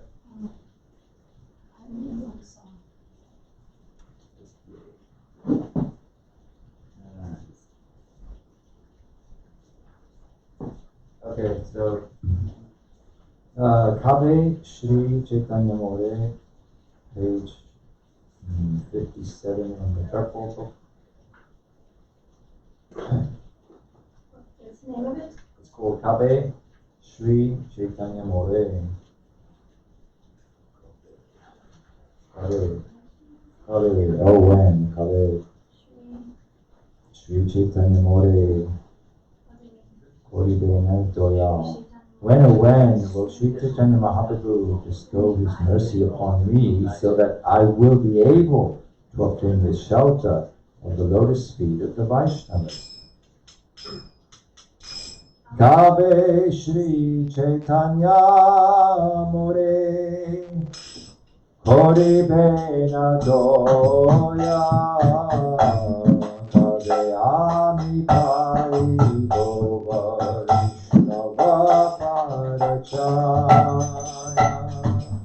Kabe Shri Chaitanya More Hari Bena Doya Kabe Ami Pai Govar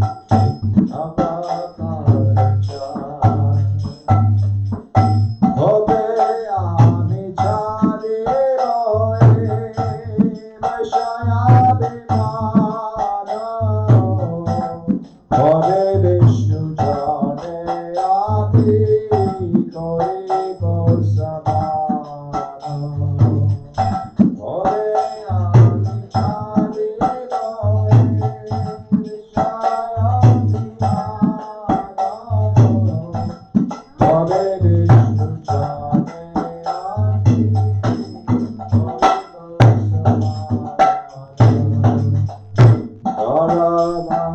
Sritanjali Vaishnavani Kate Kanche Zrina Kori Ganda Ivanishka Bhate Galavastra Sritanjali Vaishnavani Kate Krishna Kori Ganda Iponishka Bhate Khandeya Khandeya Jana Irodo Gagana Samsaraya Nola Hoite Magibo Vishramo Khandeya Khandeya Jana Irodo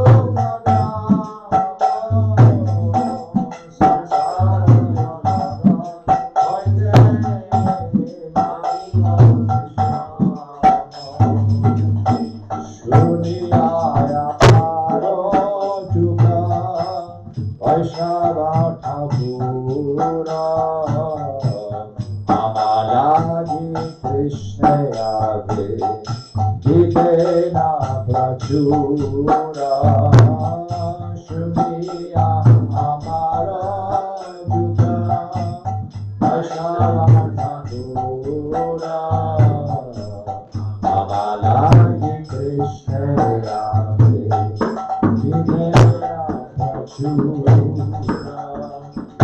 Vaishnavera Adegane Krishna Daya Maya Eno Amaro Prati Hodeno Sadaya Vaishnavera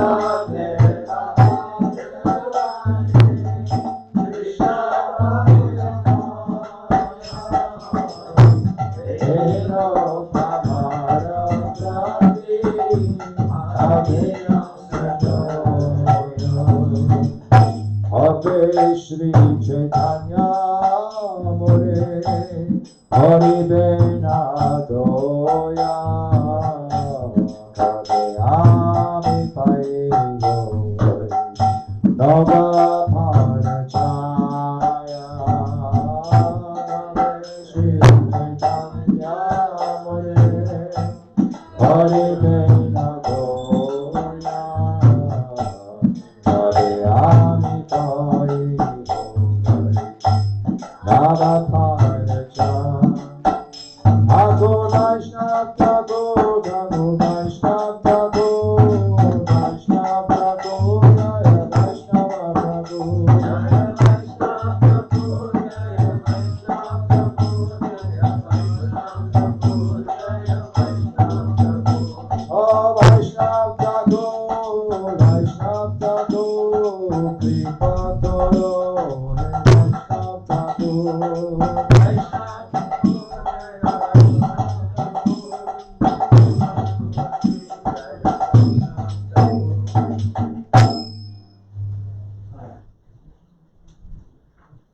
Read it.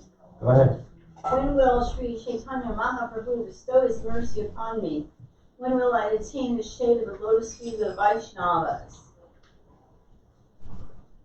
When will I renounce my identity as the enjoyer? When will I honor the Vaishnavas? With the cloth around my neck, my hands folded, and straw between my teeth, I shall stand before the Vaishnavas free of duplicity. Bitterly weeping, I shall relay all my miseries and beg for relief from the blazing fire of material existence. When the venerable Vaishnavas hear of my sufferings, they will appeal to Sri Krishna profusely on my behalf. In response to the Vaishnava prayers, the all-merciful Sri Krishna will become compassionate upon this wicked person. Bhaktivinoda prays for the lotus feet of the Vaishnavas. Be merciful and take this destitute person into your association. Okay, Ananda Kanda. There's a two different things.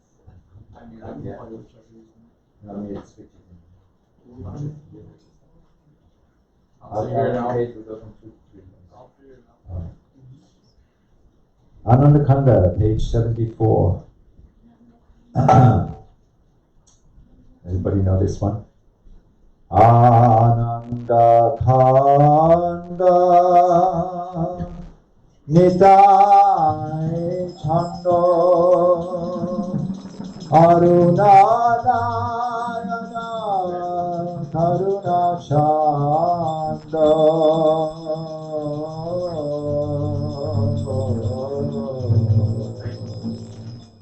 Ananda Kanda Nitai Chando Aruna Nayana Karuna Chando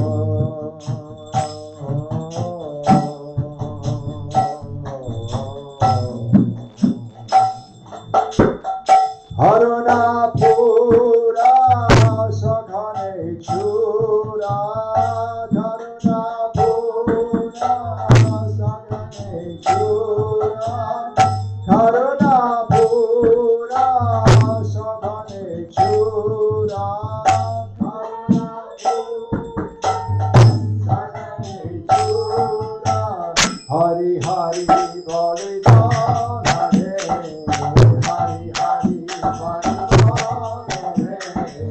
Hari Hari Bole Hari Hari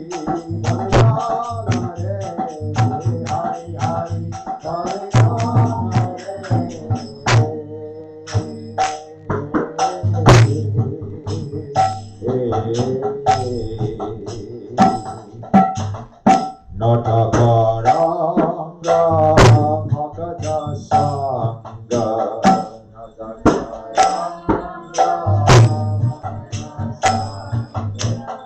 Vivitha Bhasa Rasataranga. Back to the beginning.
Kabahun Sweda, Kabahun Veda, Kabahun Sweda,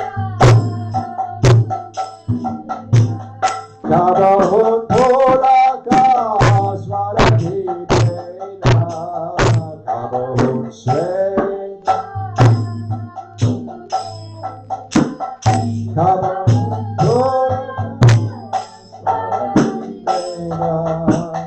Kabahun Napa, Kabahun Chapa,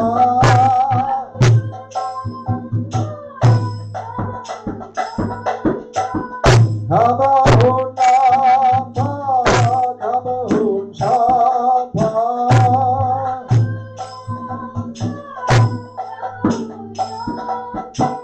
Kabahun Dirga Shwasare,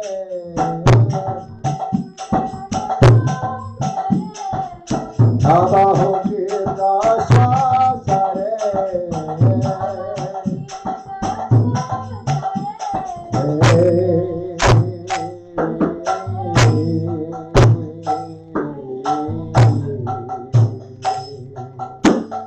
Karuna Sindhu Akila Bandhu,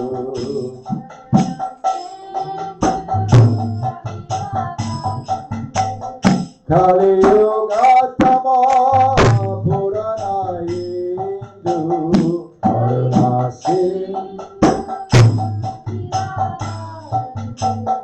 Kali Yuga Tama Jagatalochana Patala Mochana,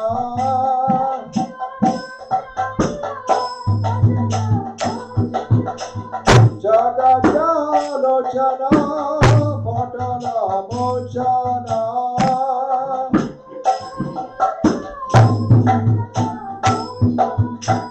Nidra Dhurana Ashare,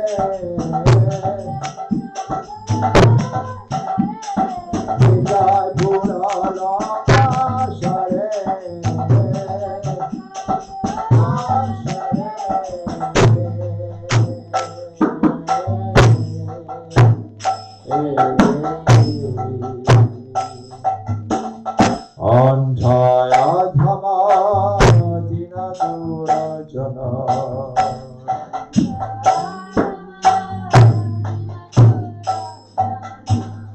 Lena Jane Karala Mochana, Anta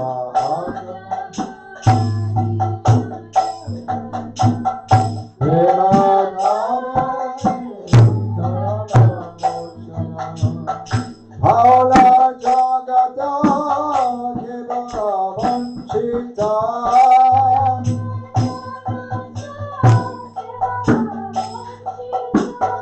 Bhala Jagata Keva Vanchita,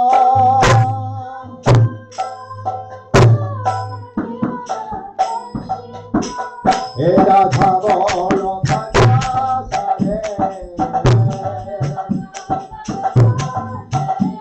Eda Thavolo Kanyasare,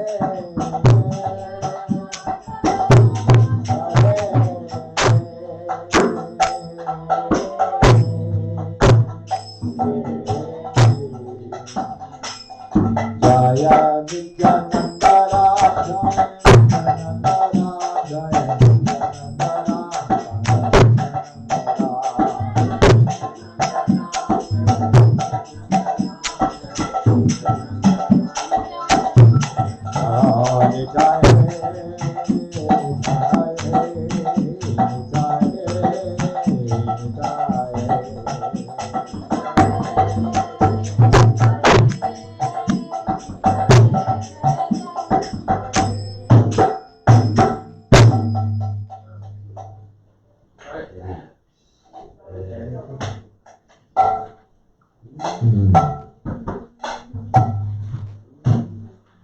Sake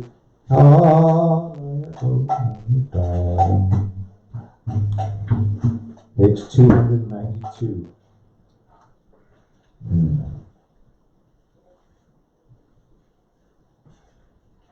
name? That's called Sri Gaura Iti. It's the title of the song that begins Sake Kalaya Gaurang Udaram, and it's on page 292 in the purple book. Say it one more time. Sake Kalaya. If you look in the verse index, Sake Kalaya Gaurang I think about Udaram. 3/4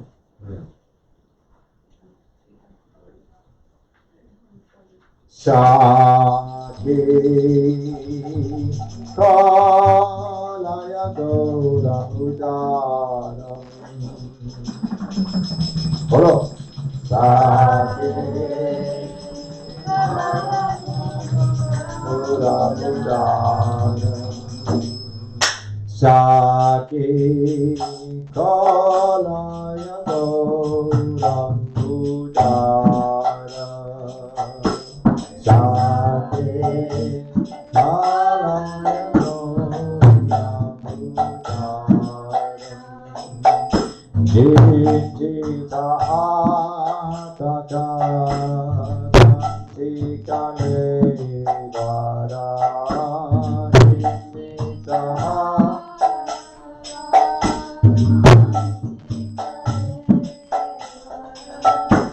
Garbita Mara Kamara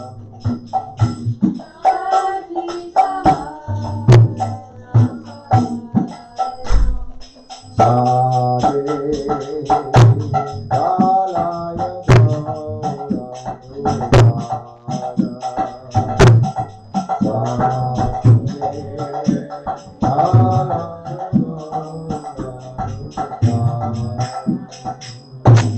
Madhukara Rajita Maloti Mandita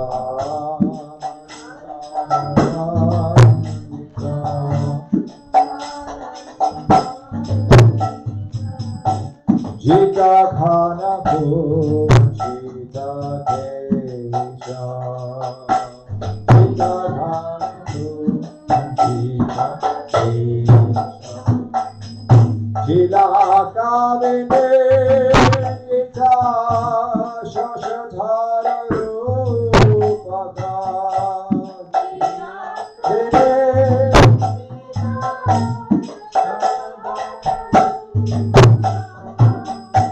Bhovana Mano Haradesha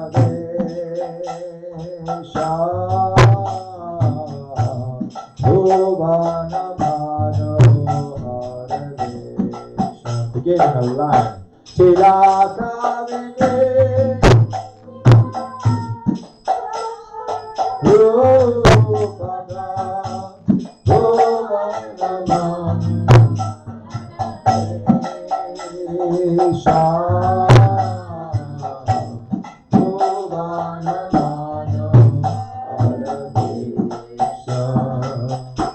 Sake Kalaya Gaurang Udaram.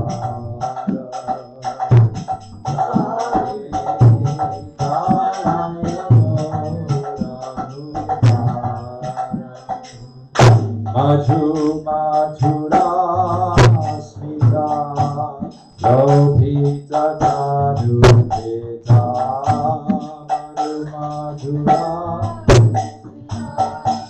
Lopita Dhanupita Anupama Madinasa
And the new ones? Yeah. What's the name? I know, the new book is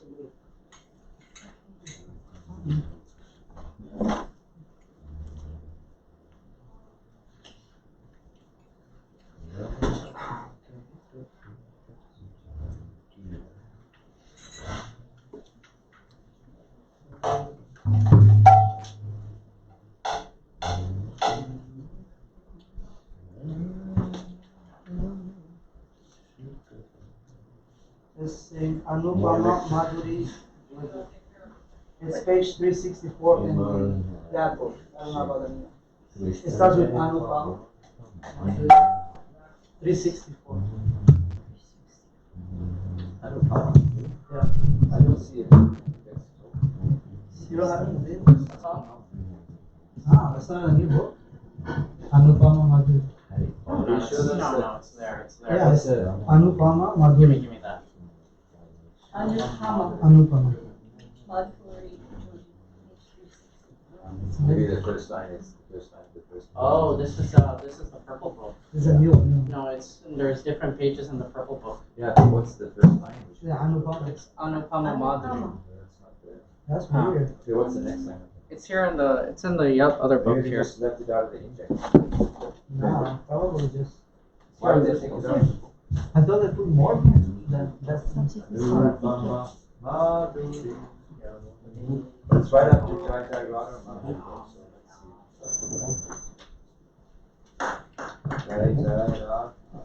Anupama Madhuri Jodi Amare Shama Shama Anupama Madhuri Jodi Amare Shama Shama Anupama Madhuri Jodi Amare Shama Anupama Madhuri Jodi Amare Shama Shama Nasili Rasabina Priya Amare Shama Shama Rasili Ramari Amare Shama Shama Anupama Madhuri Shama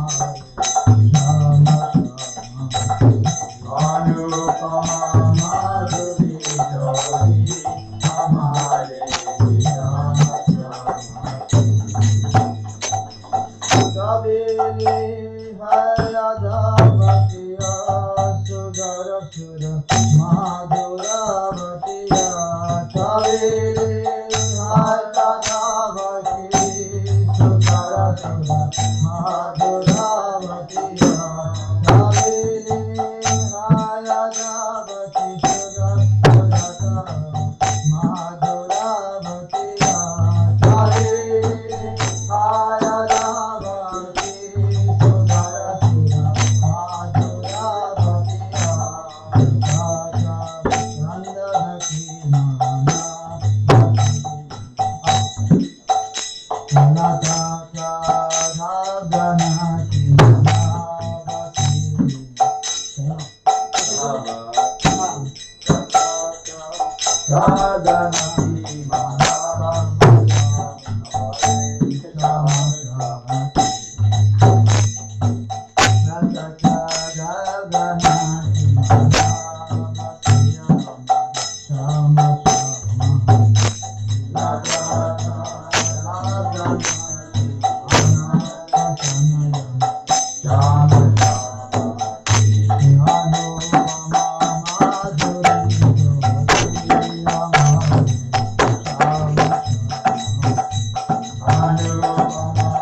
The sweetness of the divine couple, our Sham Sham, is unparalleled. Their eyes are so full of ras, our Sham Sham. Their charming expressions and gestures, their beautiful faces, their sweet talking, their necks gently tilted towards each other, the sight of which all dwell in my heart, our Shama Shama. The foreheads are adorned with crowns and a special ornament, and their lips are red with tambour. Oh, what wonderful sight! Oh, Shama Shama.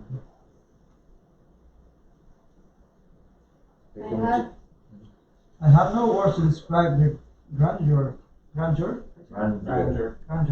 When they meet and enjoy their pastimes in the kunjas of Sri Vrindavan, our Shama Shama. I do not have any longing for wealth or any desire for liberation. Be merciful and give this Shama Saki your darshan, O Shama Shama.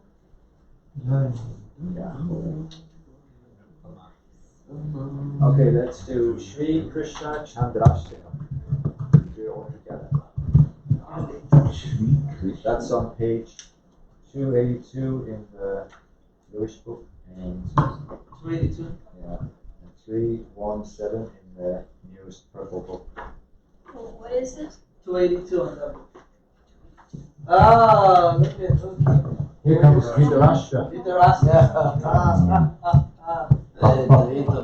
has come unpleasant. And you see now? Ambujanjanendranila. We'll draw together now.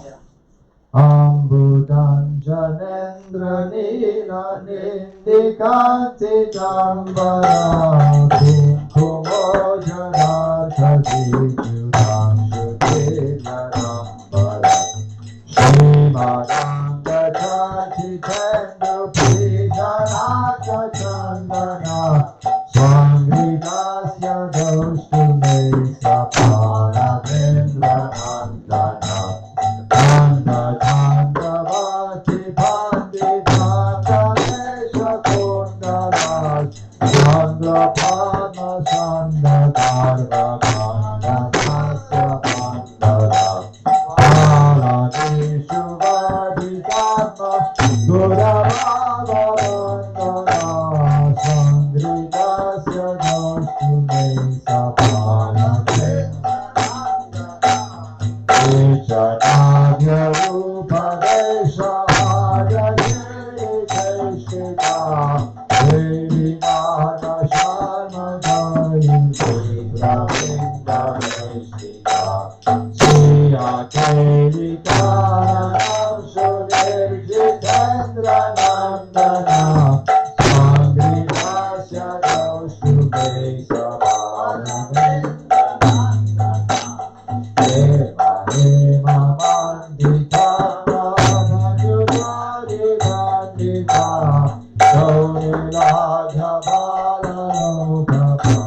Shri Krishna's effulgent bodily complexion defeats the luster of a fresh monsoon cloud. Anjana, beryllium used to line the eyes, and blue sapphire. His yellow cloth is more effulgent than kumkum, the rising sun, and a flash of lightning, and his entire form is anointed with chandan mixed with camphor and saffron. May that Shri Krishna, the son of the king of the cowherd men, bestow upon me the service of his lotus feet. On his cheeks dangle makara-shaped earrings that are most expert in dancing. His round face shatters the pride of the full moon and a host of lotuses. He tightens his shackles on the Raj Gopis by eternally increasing their secret sentiments for him. May that Balavendra Nandana Krishna bless me with service to his lotus feet.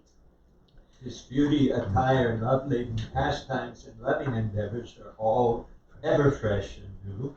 He is always surrounded by a group of friends who delight him with their joking words as they play.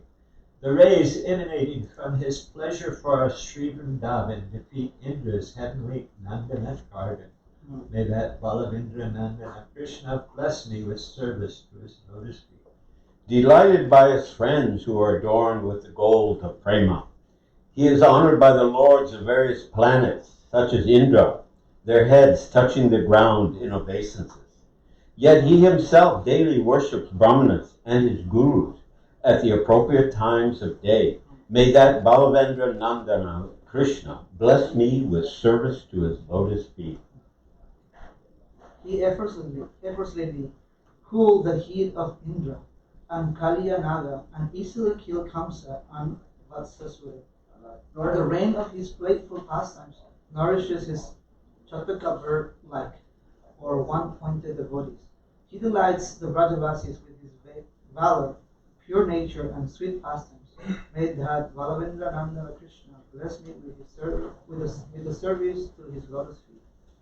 Sri Krishna pleases Srimati Radhika and the gopis with the nectar of his pastimes in the Punjas and the Rasalila. He nourishes them with his jokes and tricks, and he delights the hearts of everyone with his supernatural prema, character, playfulness, and fame. May that Sri Krishna, son of the king of the cowherd man, bestow upon me the service of his lotus feet. Through the Rasa Leela, which is free from any smell of mundane lust, Sri Krishna shows the true path of pure bhakti to him. With his charming beauty and attire, he churns the minds of those who churn minds, Cupid. Through the corners of his eyes, he intimates his moves to the gopis. May that Balavindra Nandana Krishna bless me with service to his lotus feet. He is always eager to obtain the touch of Srimad Radhika as she goes to pick flowers, and he is jubilant to receive darshan of the face of Radhika, who is so charming with her prema-laden crookedness. He is the enchanting sandal face that adorns Radhika's breasts. May that Balavendra Nanda Krishna bless me with service to his lotus feet. Whoever sings this Astaka prayers to Sri Krishna, who is the love of Radhika's heart, and whose darshan is not possible even for the celestial goddesses, headed by Lakshmi. Thus he will please not only him, but also Radhika and her companions. And Krishna will engage such a devotee in service to his lotus feet in Sri Vrindavan.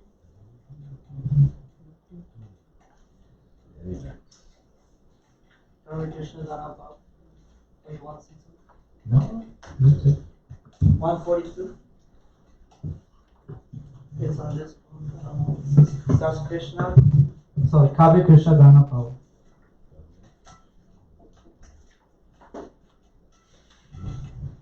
Should we read first? 149 in the purple. Should we read the translation first?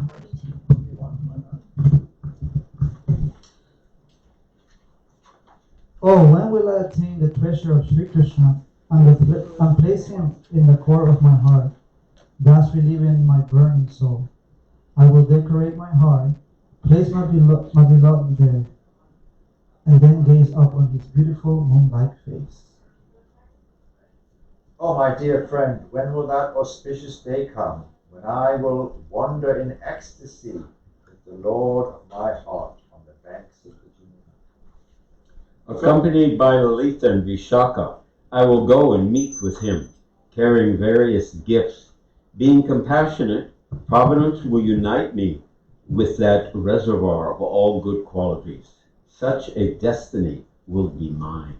Alas, the dance of cruel providence has shattered the marketplace of Prema, and not even a sesame seed is left. Narottam Das laments, what hope remains in my life now that the son of the king of Braj has left me?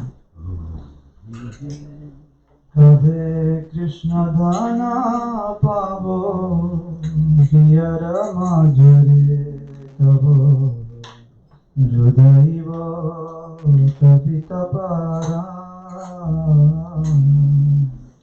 Hare Krishna Dhana Pavo Hiyara Majare Tavo Judaiva Tapita Hare Krishna Dhana Pavo Hiyara Majare Tavo Judaiva Tapita Para Hare Krishna Dhana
1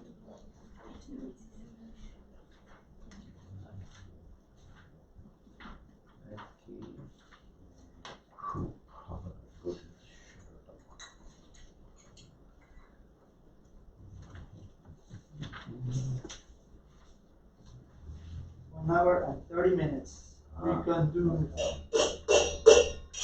We can read Krishna books. Yeah. Okay, we'll do Radha. Radha Rani song. Anybody want to sing something for Shiradi?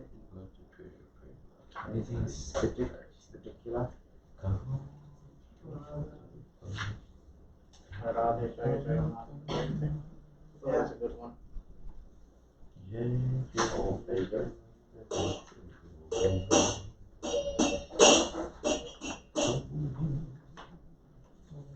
Radhe Jayo Jayo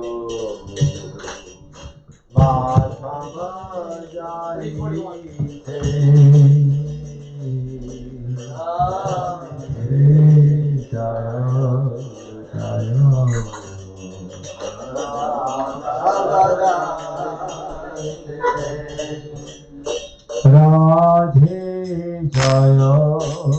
Jaya Madhava Jai Radhe Jaya Jaya Gokula Jaya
Hare Krishna, Hare Krishna, Krishna Krishna, Hare Hare,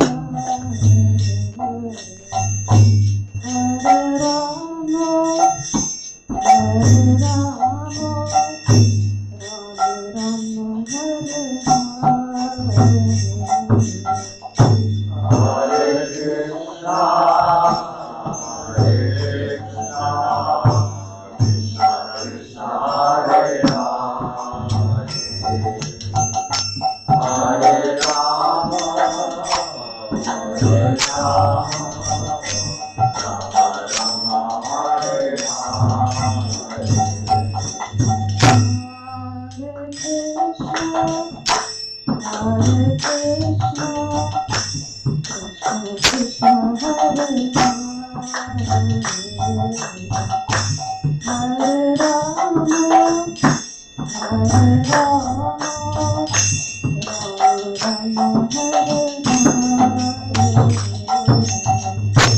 Hare Krishna.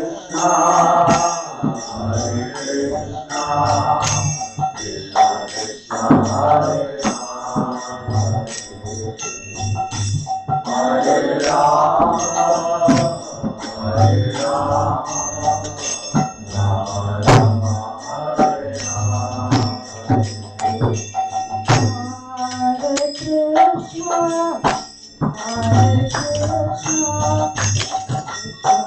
Hare